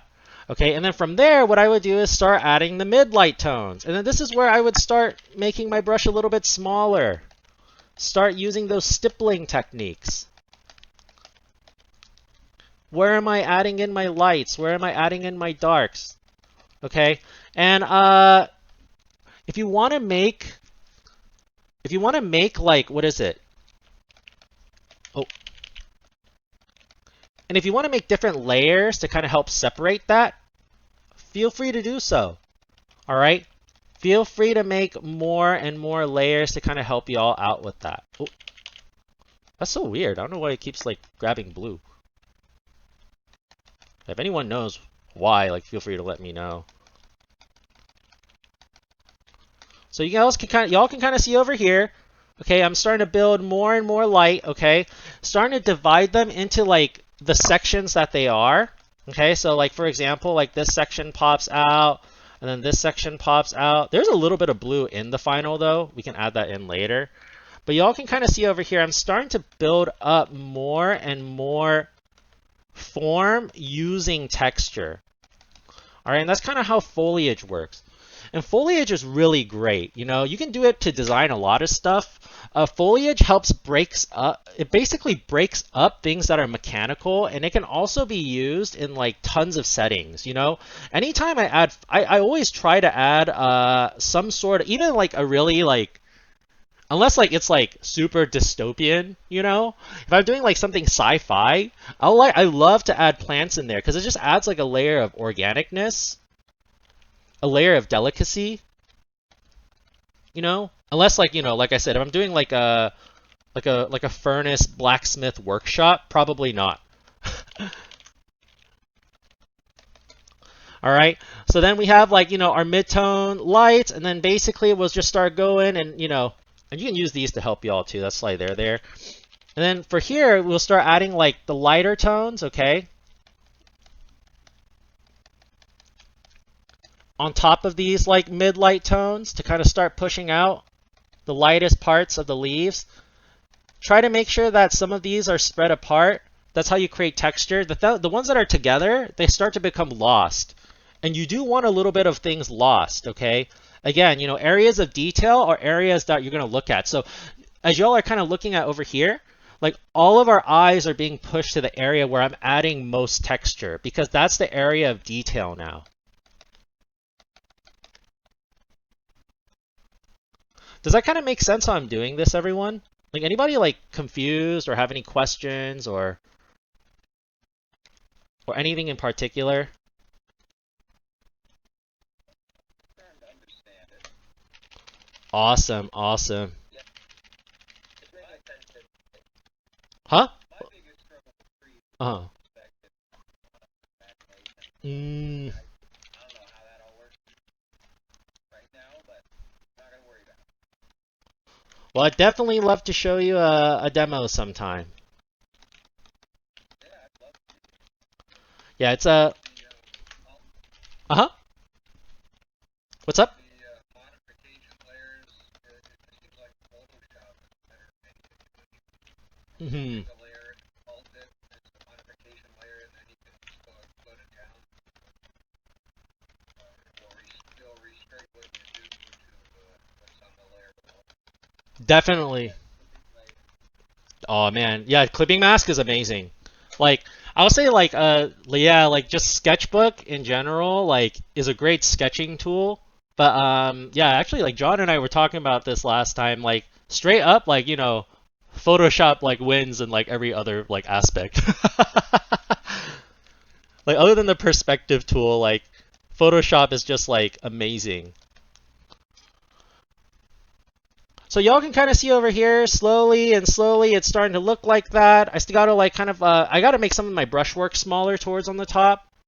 But that's generally how you're gonna be doing this. And then at the very, very end, I'm just gonna add a little bit of, just gonna push a little bit of, let's make this smaller. A little bit of highlights and details in this area.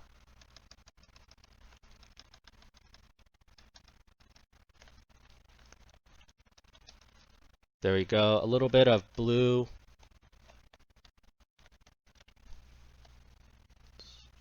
Try and push it. Oh.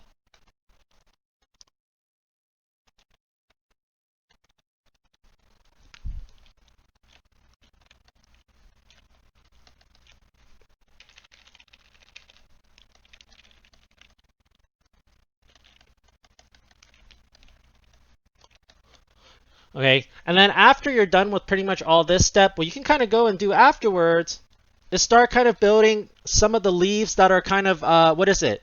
Kind of like on the edges, all right? So sometimes you'll see like leaves just kind of floating around. It doesn't mean that they are floating around. It's just like there's probably like, oops. There's probably like branches over there that we can't see that are like super, super tiny. Let's make this smaller. There we go. Kind of like that. Hey. Also, do it from far away. I was like zooming up, and I don't know if y'all noticed, but the moment I zoomed out, like I like pretty much like lost like the interesting like shape that I was like trying to like create. It's starting to become too uniform.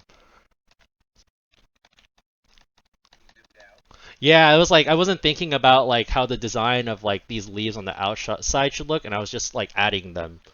So that's like not a good thing. Like I always want to see like the full picture if I can. I always zoom in because stuff. Oh man, well, I guess it depends on. Uh-huh. That's the other nice thing about Photoshop because I Mhm. But I have my little navigator in the top right, which shows the whole thing. It's like, oh, That's true. Yeah, the navigator is great. Yeah, I can't wait for Photoshop, y'all. I got so much stuff to show y'all.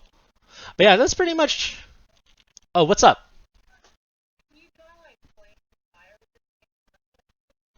Flames and fires. That you can technically with the layering stuff, but then for flames and fires, it really depends, I would say. But technically, yeah, if you wanted to start off by like blocking things in as a shape and then adding more stuff on top of it, like textures and stuff, you could totally do that. And like, the only like difference would be like, maybe you would like, well, I would paint it out, but some people love using like, the smudge tool to kind of help. So if you want to make like if you want to like, uh, the smudge tool is going to be this one, like the rounded like nib, like over here. And then over here we have like the sharpen tool, and we got the blur tool. But yeah, you could probably do it with like the smudge tool. Yeah, you would just have to like, like you can kind of already see like this is already like starting to get like some fiery some fiery texture, and then like, afterwards you can add like light to it and stuff. Yeah, if you're doing like green fire, right? But cool, yeah, so that's pretty much how like painting and silhouette, like foliage versus line art. Okay, so as you all can see with line art and texturing, the texturing of the lines, the density and stuff really, really matters, as well as the shape of the texture you're drawing. All right. Whereas like for this one, okay, all that stuff still matters, but instead of drawing them with line, we're using shapes to create this sort of feel. So do we have any questions about foliage or any questions about like sketching or painting trees or things like that? I have so many, but they'll have to wait for other days. No worries. But yeah, if yeah, feel free to ask some, like if no one's else has any questions. Well, if anyone has questions, I have like a demo, like mm, perspective, trumpet flower, things like that. Like, okay, we're not doing that yet. Hold on. well, Are we going to be doing these trees at home? yes, you're gonna do both of them right here. So you're gonna do yeah, you're gonna do the one that I just did, and you're also gonna do the one on the right. So yeah, yeah. I just want y'all to do different kinds of trees so that y'all get like different ideas on like basically just kind of get the foundation of like, okay, this is how I attempt foliage. This is how I do this. This is how I do that. You know. So yeah, you can go ahead and do both of these trees. You can paint them out, okay? And then the other ones you're just gonna sketch out. So for these ones over here, let me save this demo. Let's see. Number 4. Oh no, this is number 5.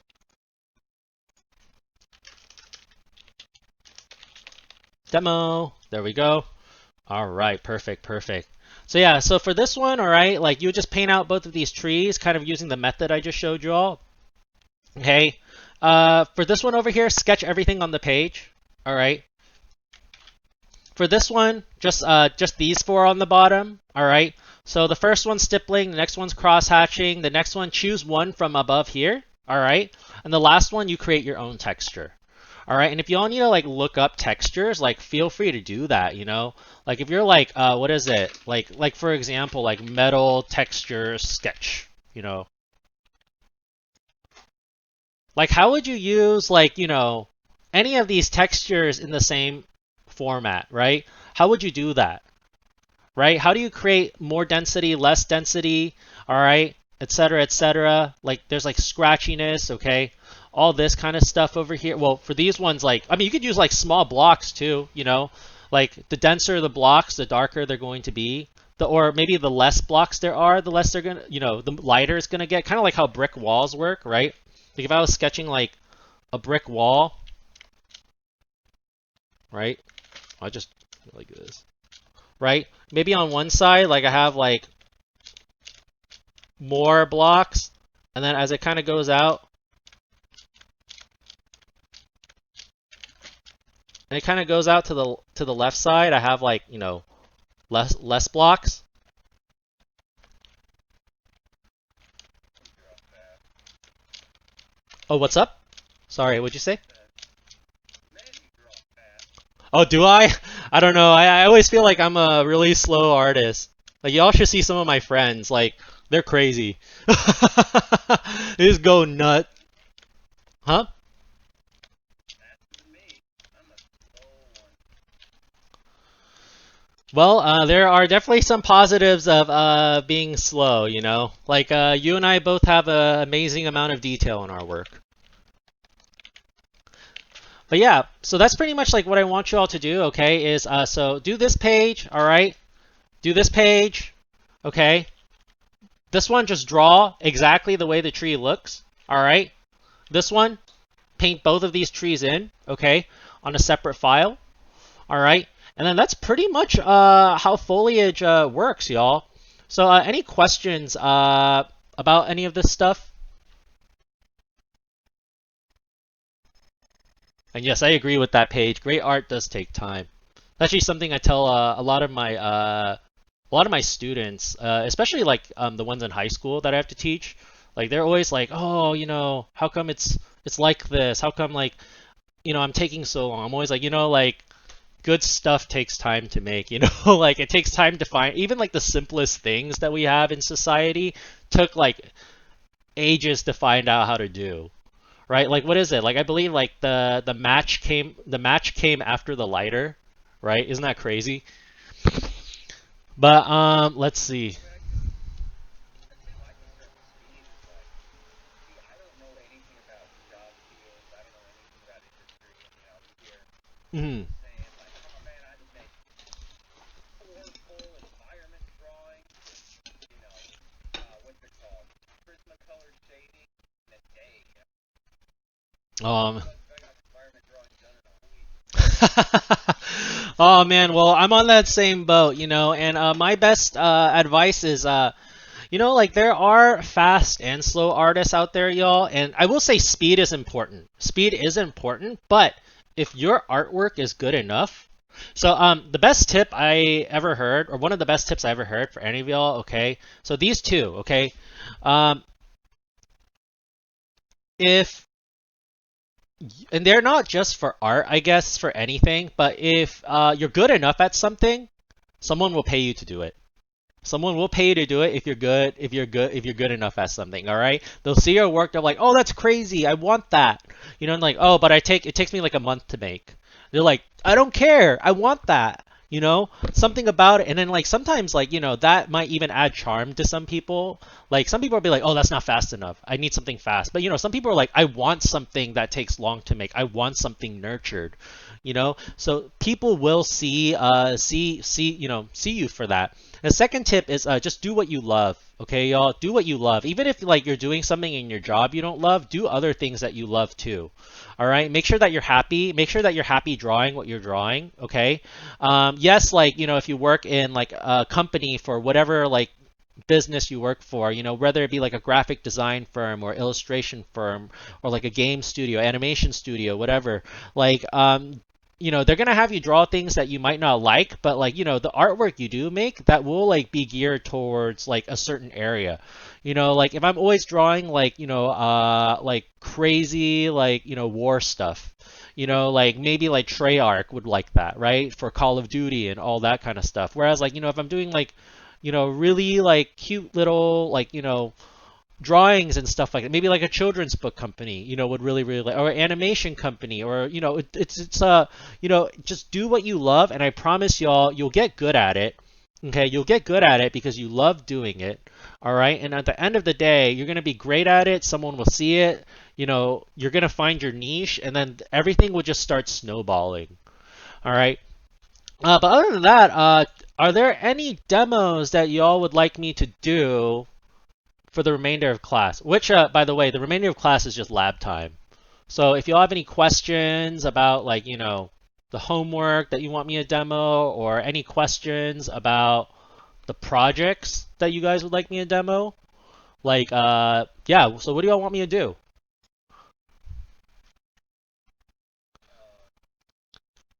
Anybody need help? For the 15 to 20 thumbnail sketches, Yes. is that just sketches of the stuff that we collage from last class? Yes, yes, yes. So basically, like you would just do little thumbnail sketches. Let's see. Let me save this again. And then I saved a demo of it too, of kind of like how what I did last time.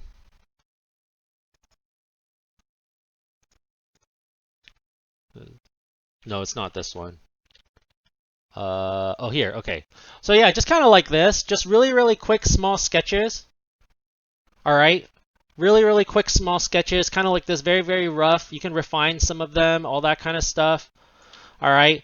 But basically, yeah, I just want you all to do like quick composition sketches with like a quick idea. And if you all want to have a couple of refined ones, like feel free to do that. Yeah, again, like I said, if you all like want to like post them up early, I'll be more than happy to vote on them for y'all. All right. And then feel free and I do want everyone to vote on everyone's stuff, okay? I will be checking, all right? And I know like we only got like a week about to like turn those in like after you guys are done sketching, but if you're only focusing on the line art, it should a week is about like a good amount of time to focus on the line art, I would say. And with the critiques after like turning it in, like, y'all are always welcome to resubmit your projects. Okay, so if you met, if you got like a grade on your project you don't like, you're welcome to resubmit it as long as it's not like a D or lower. Okay, like just because like if you honestly like the people who have really gotten like D's or F's in my classes are people who like literally did no work. All right, I'll just be straight up like blunt and honest right now. Even like my least technical like even the least technical artist in the class tends to get like a grade that they would like just from like showing that they've done the work, showing that they've really tried their hardest to like do stuff. I really take account of that, okay? I really look at that, all right? But then like really like the people who like really get like I'm not saying you'll get an A just from like doing what you want and like doing like having I'm not saying you'll get an A just from having fun, okay? But what I'm saying is like you will pass the class if you show that you have a good learning and working attitude. Like that's just like what I've seen. Like if you've done the work and you've like done it, and you've done like all of it, you've participated in everything, like most likely your picture will turn out like in a grade where you could probably resubmit for if you wanted to. But yeah, I would say like just kind of go with these, okay? And then I guess like if anybody doesn't have questions, I can kind of go over a little bit on composition. Do y'all want me to do that? Yeah? Yeah, okay, let's do that. Let's do that. So let's go over compos. Just trying to get as much under my belt as possible here. Like, that's a lot. Oh man. Yeah, I bet. Being a student is a lot of work, but I do really miss being a student. Like man, I remember like coming out of like my grad program in college, like the first thing was like, man, the pressure of like finding a job is like real sometimes. I remember for like the longest time, like I was getting like kind of bummed out because like it's so hard to find a job as a concept artist. So like I was just applying and nothing was happening. But then you learn how to diversify your skill set. So I guess like something just kind of like food for thought is that diversifying your skill set is really helpful. All right, so sorry, I want to like pull up some of the mood boards so I can get some inspiration. What's up? Someone say something? Oh, but yeah, diversifying your skill set. Like what I mean by that, y'all, is don't just think of one job for your art. Okay, your art can be used on tons of stuff. All right, you all can like put it on like like for example, like if you go to like printful.com, look at how many things you can print your stuff on. Oh man, I wonder what where that would take me. It's like the saddest website ever. Um, so basically, yeah, you can print your stuff on so many things nowadays. You know, your art isn't just limited to like what you see like out there. You know, where it is like everything we see out there, right? It could be for anything. It could be hung on the wall. It could be like phone cases, blankets, laptop cases, socks, face masks, books. Okay, there's a way to put art on everything. So like, you know, don't just diversify your skill set. Like teaching too. You know, I don't know if anybody ever like, you know, thought of teaching, but like teaching is a great way to use your artistic ability and share it with the community, you know, and it's also another source of income. So, you know, that's super awesome. But anyways, I'm gonna go over like composition really quickly. Okay, so with composition, all right, there's a couple things I kind of want to go over. Okay, and that is, oh, you know what might be actually good is I'll send this to y'all too. All right. Just let me fish it out a little bit because it's been a while since I took this out. But I just remembered, like, I have a really awesome composition presentation. Obviously, I'm not gonna like, you know, get into it like super like crazy, but it does have some really, really good stuff. So let's see, 18. Okay, so let's see. Sorry, give me a moment, y'all. It's been a while since I had to pull these out.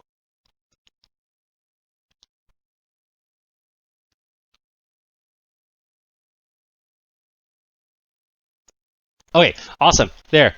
Here. Okay. So composition, all right. So I'm just gonna I'm gonna send this to y'all, okay? Disregard that. That's for like a totally different class. As y'all can see, it's spring 2019, all right. But basically, okay, something that I want to talk about is, you know, we have elements of depth, okay, and we have a foreground, a middle ground, and a background, okay. And even when you all see, like, for example, even if y'all go to like, you know, something like this is one of my friends, you can still see those elements in here. We have a foreground over here, we got a midground, and then we got a background. All right, so these are really important to know because you want to make sure that your composition has elements of depth, okay? Unless you're doing like a poster or something, but you know, you still have like elements of depth in a poster. All right, so that being said, okay, whenever we're looking at a composition, all right, what you want to kind of think about, okay, is, you know, we have like a vantage point, a perspective, things like that, okay? Now, usually when you lower your horizon line, there's going to be more space on the top, okay? So what that means is like, if I lower my horizon line, it means that I want people to look up. There's a vantage point of me looking up, all right? Whereas like if I raise my horizon line, we're going to be seeing more of the floor. So that means we're going to probably be looking down at more of the stuff. Okay, there is a way to like, you know, keep the horizon line lower while still like, you know, having like, you know, a low vantage point and like, you know, et cetera, you know, basically like the opposite of what I just said. But basically from like a fundamental point of view, more space on the floor means that we're going to be looking at the ground. More space from like, you know, on the top means that we're going to be looking up at more of the things like above us. Okay, so in a pretty much like in a composition, we're going to have a focal point. Okay, and that's going to be our first read. All right, so we can kind of see clearly in all of these, like all of these little focal points. So like we have the goat as the focal point, we have the girl in the red as a focal point. All right, all of these over here, focal points, right? The girl on the right is a focal point. Okay, your focal point, like I said, should have these three things. Okay, the most detail, the most polish, and the most contrast of values, the most contrast of detail. So that means it's more detailed than anything else, or less detailed if everything else is detailed. Okay, like I said, build contrast. Okay, think about, you know, your busy versus rest. Like we have a really busy flower and then our eyes kind of rest at the face, right? But since like the flower is busy and the background is busy, it kind of like blends in. So that's why the face is simple and we see that first. And also it should have contrast of temperature. Okay, so we can kind of see like everything in the background is bluer and the one in the middle is like warmer. So our eyes move towards that. So building contrast in your focal point is really important. Okay, if your picture does not have a focal point, then that's a huge issue already. That's a huge issue. Okay, and the thing I like to call a focal point is I also like to call it the payoff. Okay, so over here you see we have the middle, even like, well, not in all abstract art, but like in some abstract art, we'll see like a focal point too. Okay, so other focal points here, all right? And the reason why I call it a payoff is because, so our eyes, so for me, my eyes are moving towards the middle. Some people see the one on the right, but there's the issue is that it's not contrasty enough. That's why like some people move to the right a little bit. But it's called a payoff because that thing, your focal point, should be the most interesting thing in your image. Okay, if I look at if you have a focal point and it's boring, but people see the focal point, the next thing you want to do is make the focal point interesting. Okay, that's super, super, super important because, like, if I'm looking everywhere and let's just say, like, you're hiking and you hike like a 20-mile, like, something super long and ridiculous, and at the very, very end, there's supposed to be an awesome waterfall, but it's like, it sucks. There's just nothing there, right? Like, that's kind of like the idea here is, we're looking at the whole picture, and the focal point should be the thing that we look at that's like, wow! Like, look how big this building, oh my gosh, like, this thing's like a castle, right? It's crazy, right? You want people to like think of that, or when they look at it, it should evoke emotion, okay? So if it's like a character-based like focal point, then we should look at the character and get some sort of emotion evoked from it, all right? And you'll also see this in graphic design examples, okay? We have focal points here, right? We have focal points here, right? We look at this emblem first, and then our eyes move down to the Ferrari because they create an arrow, right? Over here, like I look at this like upside down, this mountain looking shape first, right? So we can see a whole bunch of focal points everywhere and how our eyes lead to somewhere, okay? So everything should lead your eyes to a focal area, all right? But how do we set up a composition? Okay, how do we do that, okay? Now, first things first, okay? There's not an exact rule for composition, okay? It's not like you have to do this, you have to do... The only thing you have to do, okay, is if it's something that is not abstract, or it's not like, hey, like where's Waldo? Like, find where the thing is on the piece of paper, right? Depending on its purpose, most likely a traditional illustration or a traditional sort of like painting is going to have a focal point, all right? That's the main rule, okay, is try to have a focal point in there for a traditional illustration or some sort of like, traditional piece of art. All right, so think about the purpose, but compositional techniques and compositional layouts can help tons, okay? So what is that? All right, so compositional layouts are basically these layouts that are created to kind of help us see and help us kind of place our stuff in the image, okay? And there are certain places that you want to place the focal point, all right? So that being said, okay, let's talk about the rule of thirds first, okay? So the rule of thirds states that if I divide the image into, 3 equal spaces horizontally and 3 equal spaces like vertically, I should get 9 equal spaces. And on each of the intersections of each of those like sections, like right here circled, those are areas that you want to put the focal point. Okay, those are areas usually where the focus. Now, like I said, you don't have to particularly follow this rule, but it's used a lot, all right? And rule of thirds, okay, basically when you see these lines basically mean that things are going to be set along that line. Okay, so we can kind of see over here, we have the faces kind of each sort of taking up a third. All right, and then we have this middle thing kind of taking up almost a third too. Again, like you don't have to follow it exactly a third. In fact, like I would say, don't exactly third everything because like that's going to look very awkward because all the spacing is going to be equal. But just kind of like a general area of like, each one of these thirds is going to have like something in there, okay? Now for this, the focal point is in the middle because it touches all 4 of them and it's centered. Usually if anything is centered and it's in our face, that's gonna become the focal point. And they use the faces around them to kind of frame that focal area, all right? Now in any painting, okay, we're gonna look from left to right, up to down, okay? And this is for Western civilization, okay? So like in like Europe and like America, okay, yeah, you wanna read from left to right, okay? In Asian culture, it's from right to left, all right? So that's really important to know because if you're doing like a picture book and then like you send it to someone in like like Japan or China or whatever, and it's from left to right, they're gonna read it oppositely. Unless like they're probably gonna know, but that's gonna be a huge mistake, you know. And just having to like just like seeing that, it's just like a part of professionalism, you know. You want to know like how to like what is it, ship your product. Okay, that's really really important. But generally people will look here first, then they'll look down here, sorry, and then they'll look here and they'll look here. So left to right, you know. And then they usually look up more than down too. So we read from up to down usually. Okay, so just keep this in mind. This is really helpful to have. It doesn't mean you have to put your focal point like on this one that says 41%. I would say like try out different things, okay? But it's good to know, because if you want to draw attention first in like a poster, this might be where you want to put it, okay? So and I have this here too. Okay, so we can kind of see other examples of rule of thirds, all right? Y'all see that, right? So over here is a very clear example where they put the focal point right on the intersection over here. Okay, and we can kind of see them like on this one too. So we look at, oh, I forgot this guy's name, but Sean, I can't read that, but it's too blurry. But we see this face first, and then we move to the right. You see, all right, so we have a focal point, and then we have a second thing that we look at.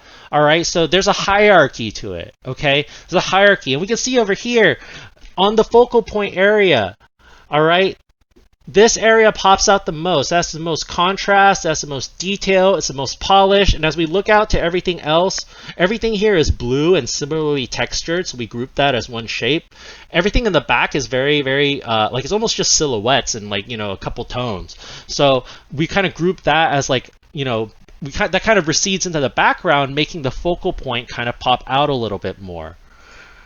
All right, and we can kind of see over here too, right? We look at the house first, okay? This is again contrast, okay? We have organic versus geometric, right? So over here, all right, this kind of draws our attention because that looks super geometric. There's a lot of contrast, a lot of detail, whereas everything over here, there's tons of detail, but because it's so condensed, we see as one shape. Here's the trick, okay? And I'm not even joking. If you don't believe me, my kid students never believe me, okay? But if you squint your eyes and you look at it, everything's going to blend together except for like that house, okay? That's how it should be. Is when you squint your, it's called the squint test, and it's done in traditional painting. You want to squint your eyes and look at it and make sure that when your eyes are squinted, that the right amount of detail is on the focal point and everything else, you know, kind of recedes away. All right, so I look at this, okay, then I notice like maybe this bottom part and like this cloud, because that's the next most detailed thing. And then on the background, it's almost like silhouette with just a little bit of texture. All right, so we can see some clear uses of how rule of thirds can be, you know, improved. Over here, like you want to move it a little bit more to the left. All right, over here, it's not on any of these intersections. Again, it doesn't have to be, but if it's going to be centered like this, I might as well crop the things on the side and make it like a little bit better. All right, so fixing it, if you wanted to keep this image though, and like the way it is with the same size, you would move everything to the left. All right, and more examples here, okay? And you can kind of see how it creates a little bit more dynamic by just having this, all right? It creates space a little bit better, like our eyes like stop at the focal point and then it moves out into space. All right, so does that kind of make sense to like how rule of thirds like works, y'all? Yeah? Cool, cool. You can see more examples here, okay? Now, rule of thirds makes things feel a little bit calm and orderly, so I would say use rule of thirds when y'all are trying to make things feel more calm and orderly, all right? Whereas, like, if we're talking about golden spiral is basically if I divide the image into 2/3 each time. So over here is 2/3, okay, 2/3 of this section, 2/3 of this top section, 2/3 of this new section. Eventually, it's going to create a spiral that leads my eyes to the focal point. And again, everything must align. So like all of your objects should align to the spiral and meet at the focal point over here. We'll see it a lot in general, okay? You see it a lot in nature. I'll say this sort of like compositional guideline, okay, as we can kind of see over here, you see the person is aligned to like this over here, which leads our eye to like this door, which leads our eyes to like eventually like, you know, this area over here, which is like this person as the focal point. All right, you'll see it a lot in general. like I said, we can see it over here, not just in like pictures, but also in graphic design and in layouts. All right, in page layouts too, we see that. And the reason why I say it's very similar to like rule of thirds, because usually you'll have the focal point lining somewhere in those intersections, but this sort of like composition, it's a little bit less calm, but it feels more, it's more of a natural feeling than it is a calm feeling, if that makes sense. So because like the reason why rule of thirds feels more calm is because left and right line work. So when you align things from left to right, it's kind of like an ocean, right? Ocean ripples. And that kind of creates a calm feeling, okay? Whereas up and down, it creates kind of, well, up and down just by itself will create like it kind of like makes things feel like what is it? Like you're putting it on a pedestal. So a lot of times when you look at columns or buildings, like huge ones, you look up and down, it makes things feel very, very like grand, So in this case though, it's not up or down or left and right, it's a spiral, okay? And curved lines create a lot of gestural movement. So our eyes feel a little bit more natural. When you align things this way, it makes the scene feel a little bit more natural versus and a little bit more dynamic than rule of thirds also. All right. Other like sort of compositional layouts, okay, S compositions, okay. So you have like an S curve leading your eyes somewhere. So this leads our eyes to the mountains. This leads our eyes to the end of the road. All right. S compositions create tons and tons of movement. All right. So do C compositions. Okay. There's no C ones here, but like, if it was just half of this road, it also does that. All right, so this is also a really popular one, like a really great one to use if you're trying to do like, if you have like a roadway or, if you have like a path, it's very easy to lead your eyes to a focal point. Center compositions, okay? Center compositions are very much like you just center them, okay? And center compositions doesn't mean that they're symmetrical, all right? We can see tons of examples here. They're not symmetrical, not all of them, all right? But center compositions are great to use when you want something in your face. All right, if it's like, hey, this is this. Hey, this is this. Okay, it's very direct. All right, like I said before, that's why like you see a lot of center compositions done for throne rooms. Like when you see like throne rooms or like I don't know, like courtrooms or like judging places, like in like TV shows or whatever, they use a center composition to almost make it feel like you're going up against something huge. And like this is like a big, like this is like in your face. It's very like intimidating sometimes actually, or it can be intimidating. All right. And you can see it a lot done in cinematography. I would say cinematography is really great to study. All right. Over here, we can kind of see a spiral composition. You all see that, right? Starting from the person's face, it kind of spirals out into the chairs, into the pole over here and up that way. Does that kind of make sense, everyone?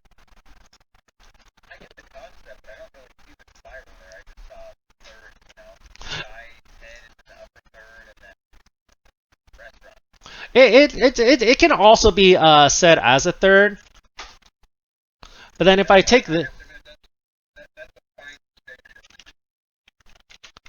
yeah, so it could definitely be like either or. Like, they're very very similar. Let me kind of draw it out for y'all. One thing I'm having a struggle with Uh-huh. is, so all of these compositions so far, Uh-huh. the goal is to keep your eyes chaos. Uh-huh. But in the instructions for the perspective, Mm-hmm. it talks about you want a focal point and then like a secondary one, and then you want something to move your eye back to the focal point. It's almost like a circular motion. How do you create a secondary focal point and then a loop? Because like even with the spiral, Uh-huh. you're starting off with your eye destination, it's not a loop. Oh, that's a good question. So you see how this guy's looking that way? Yeah. So because he's looking that way, so if you have people or things pointing in a certain direction, you can take advantage of that, and that's going to move our eyes back to here. It can move our eyes back to here, or it can move our eyes back to this lamp, which makes our eyes move down, or move to here, which makes the door, which makes our eye move down.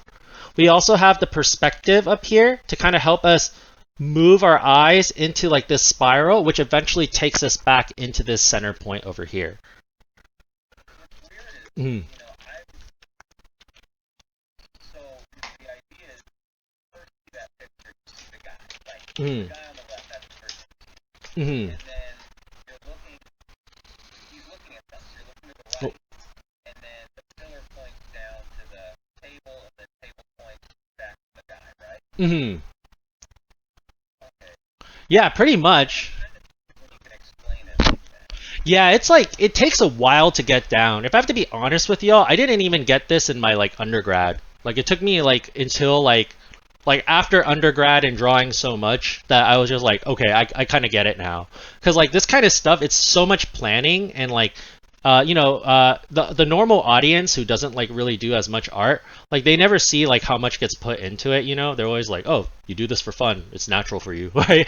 But yeah, it just takes a while to get down, but eventually you'll start kind of learning, like, because those things are in the background, like, we don't really think about it that much. It's just more like decoration, to help us tell the story. Where are they? Things like that, right? But, like, having little subtleties like that will psychologically help people like kind of move their eyes towards a certain direction, and then that's usually where like you want to take advantage of it, is like how can you subtly do that so that our eyes kind of move back into the other areas of the picture. There are some like cinematography, there is some cinematics where like your eyes are just going to go straight to one thing. Like if you're doing like a center composition, most of the time like your eyes aren't going to move out too much afterwards, because like that's the point of a center composition. Like it's so that you only look at that one thing. So it kind of depends on like what you're doing. For what is it, the 2.1, it's going to be a little bit easier to like kind of like play around with that. But definitely for like if you're doing like 1 point like perspective, like most of the time things are just going to go straight into like that center point over here. Does that kind of help out? Yeah. Awesome. So we have then there's another picture here too. All right, we can kind of see like, you can see a rule of thirds in here as well too. All right, kind of, or like a spiral, either or, right? You can kind of see them both in a lot of stuff. But some, Bus seems easier to speak than mm, I think it was more chaotic. definitely, I can definitely see that. You Uh-huh. can also tell there's gonna be, you don't really, I mean, you can tell there's gonna be some form of a fight or action sequence Mm-hmm. because of the tilt. Yes. I learned that. Yes. Tilt. Yes, that's yeah, exactly. That's actually like something I was planning to go over later in a bit. But yeah, as you all notice, the scene is tilted, right? Like the Dutch angle is a really popular trick to do if you guys want to make something look very intense. If it's a very dramatic moment, like give it a tilt. And you know what I do for Dutch tilts? I finish the picture and then I tilt it after. The easiest thing to, yeah, oh man, like. In my opinion, I maybe like this that like the camera was just like as it was filming, it was filming time and like on like something like that. It, Like the camera like slowly zoomed in on her as well. Then the next scene would just be of her like trying to stand up, but like then the camera like all blurry and like falls to the floor. Definitely, yeah. That definitely works for that situation too, like whenever like you all want to put a little bit of dramaticism into something, just tilt it a little bit. Yeah. The more angles there are in your picture, the more energy there'll be. Like the quicker the energy will feel like. It will feel like a very, very intense. Whereas like left and right and up and down has less energy and less like it makes it feel, it's like more calming than it is like a angled image. So there's other like techniques to use, like framing. Okay, so framing is really great. Okay, you want to use objects to kind of frame your image. Okay, so for example, this is like very obvious framing, but over here we have trees that kind of frame this building. All right, and you can also use your foreground, midground, and background to frame stuff too. So for example, like over here, we kind of use like my friend, she kind of used like these the table, the things around the table, the poster, the planets, the all that kind of stuff to kind of frame that center area. Not to mention, like, she just straight up used a frame too. All right. love print. I don't know why, but it gives me a sense of like comfort. Because I love clutter things. Uh huh. Framing like around things like it's comforting. It's great. Yeah, it's a really great tool to use, and I highly recommend it to y'all. All right. And then again, like another framing technique is cropping. All right. Sometimes like there's too much stuff in the image. Okay, and you got to crop it. All right. Now for this one, like for this particular assignment, since we're doing like an environment, you probably want to show more stuff. Okay, versus like show less amount of stuff. All right. Or like frame it on just like one prop. Okay, it's probably like gonna be like, but definitely like for framing too. Sometimes like cropping, like you can kind of see this person cropped into the rule of thirds. Y'all see that, right? To kind of adjust it so that this coyote is standing on these two intersections so that it'll better read as a focal point. And if there's too much space around, it also like, it just helps us like, I guess it's good if you want to like focus in on one thing. Because if we're showing more stuff, it's going to be more of a landscape thing than like a coyote thing. The bigger the more of the land we show, the less it is about the coyote. So cropping will help a lot when you're trying to make sure that it depends on what you're trying to design into your picture. Do you want people to look at that specific thing, or do you want it to like, be more about the things around it? In this case though, like this spacing is like so it's like very awkward, so framing would have been like a better choice. So over here, I have a bunch of different kinds of compositions, okay, that y'all can use. We have the steel yard composition, something big in the front, something small in the back. We have balanced composition, a circular composition where they use circles. All right, by the way, anytime you use a circular composition, the circle becomes the focal point. Just keep that in mind. All right, S-curves, okay. Triangle composition. Triangle composition is really great if you're trying to if you're trying to create like some sort of pedestal, like, that's why like, triangles is a really powerful like design, okay? If you're trying to make things like feel like they're on the top, create a triangle using it. All right, put like the person on the top of the triangle and maybe put two guards on the side. And that person in the middle will all of a sudden seem like they're like at a higher power. All right, cross composition, radiating lines, so things that radiate out. So you see these clouds radiating out from like this, I don't know what that is. It looks like a tree, giant tree on an island or something. And then, The question about this stuff is, when you get into are there classes and things that talk about what the composition is set for? Like, okay, I can make a triangle because it looks cool, but where do you learn that it's like, power and things like that? Is that just kind of like an intuitive thing that you just kind of pick up and 2D design.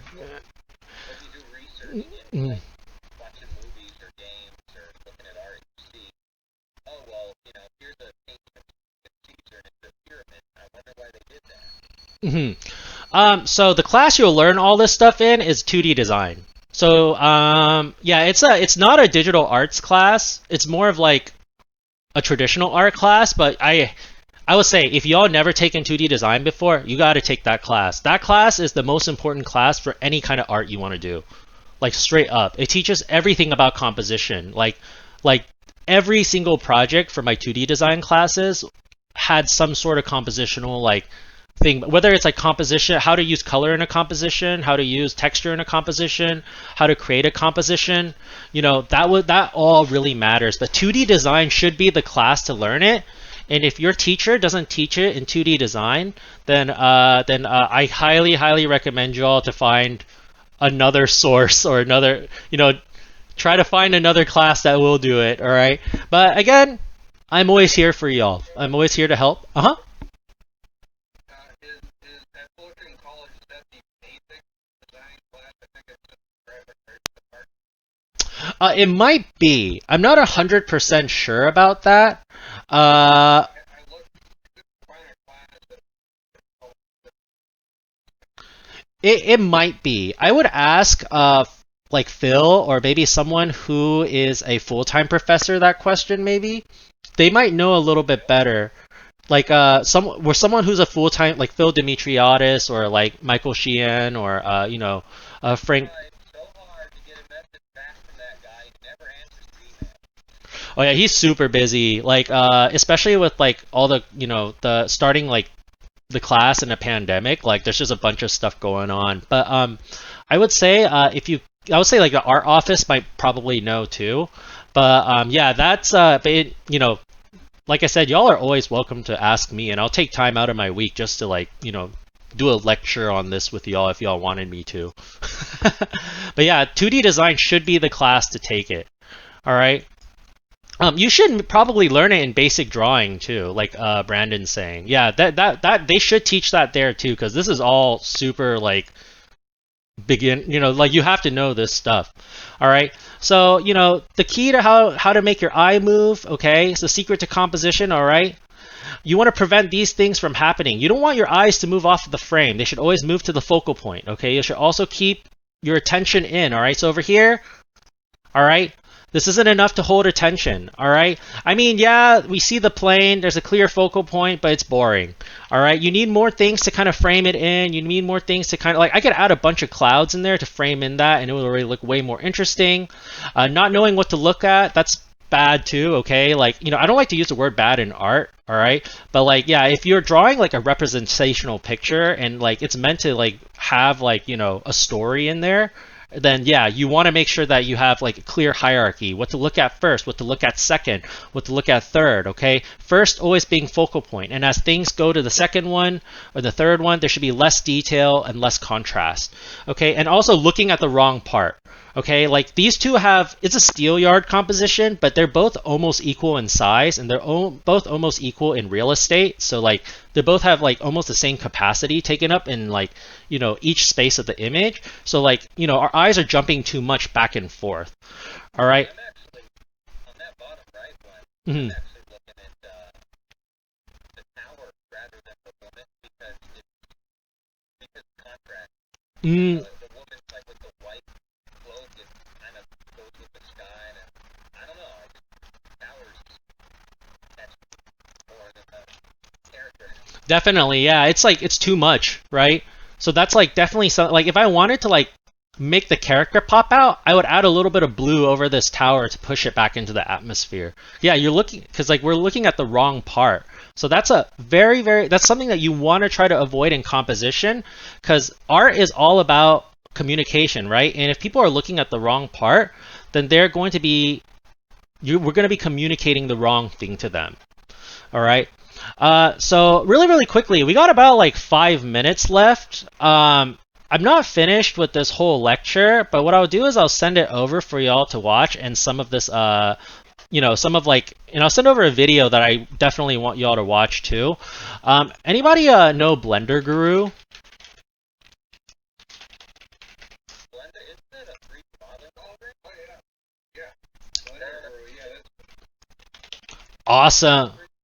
He is a 3D modeler, but he has a video called Understanding Composition, and it's probably the best composition video that I've ever seen in my life. Like, if you've like, it just straight up gives you everything you need to know about composition.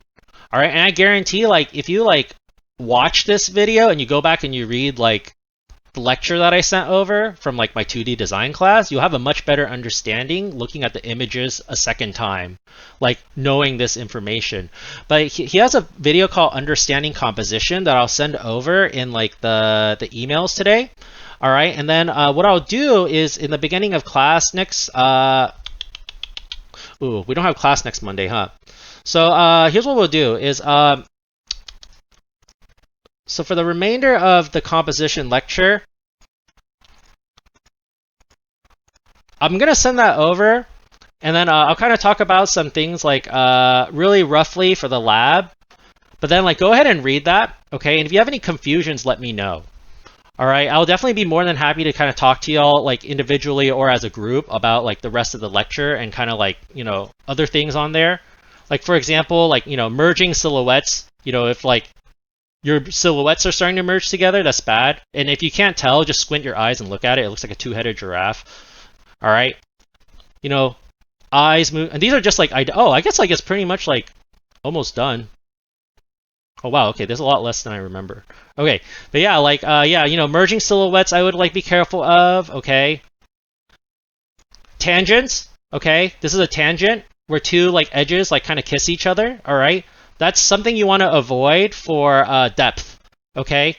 It's something you want to avoid for depth. And you can kind of see other examples here, how this hat aligns with this. It just, looks really awkward. How this over here like aligns with the arm. If the arm overlaps, then it would look like one panel, but this looks like two comic panels, right? Over here, like the shoulder aligns with the blade, right? That's really awkward, but that can actually be used kind of cool, like in a really cool way in graphic design. Okay, tangent where like the umbrella kind of tangents down to the cup. All right, tangents are bad for showing depth. All right, so just be aware of that.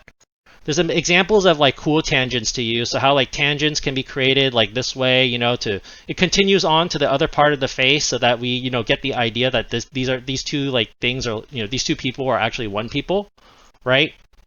Controlling eye movement. Okay, so contrast, good contrast will lead your eyes to like the focal point.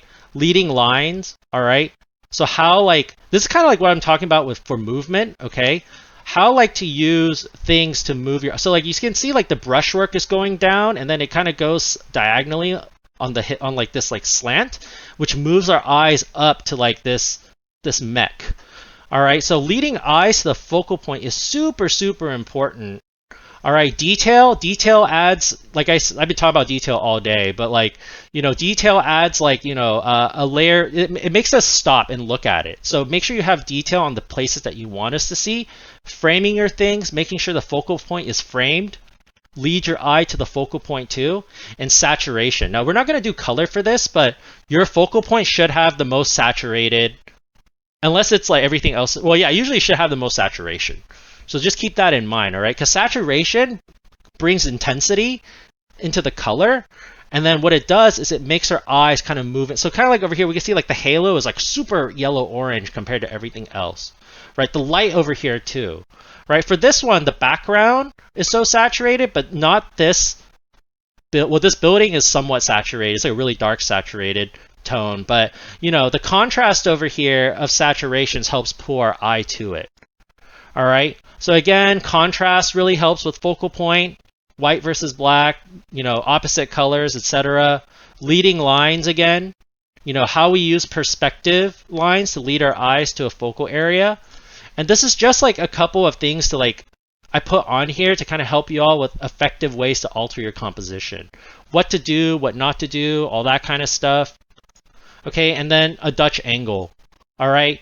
And a Dutch angle, like I said, all right, this is going to be a great way to kind of create dramaticism inside of your illustration. All right. And then the rest of these are just identifying issues. So if you're bored and you want to like identify these for fun, you're welcome to like do that. All right. But any questions on today? Anything that I can answer before I let you all go?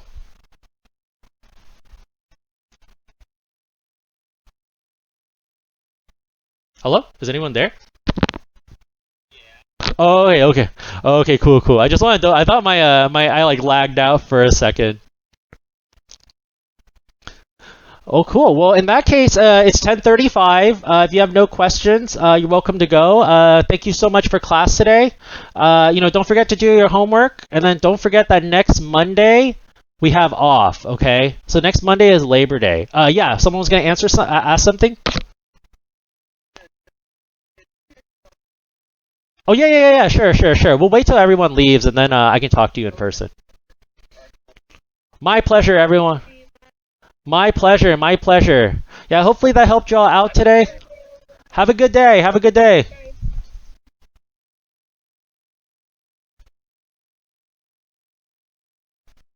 Awesome.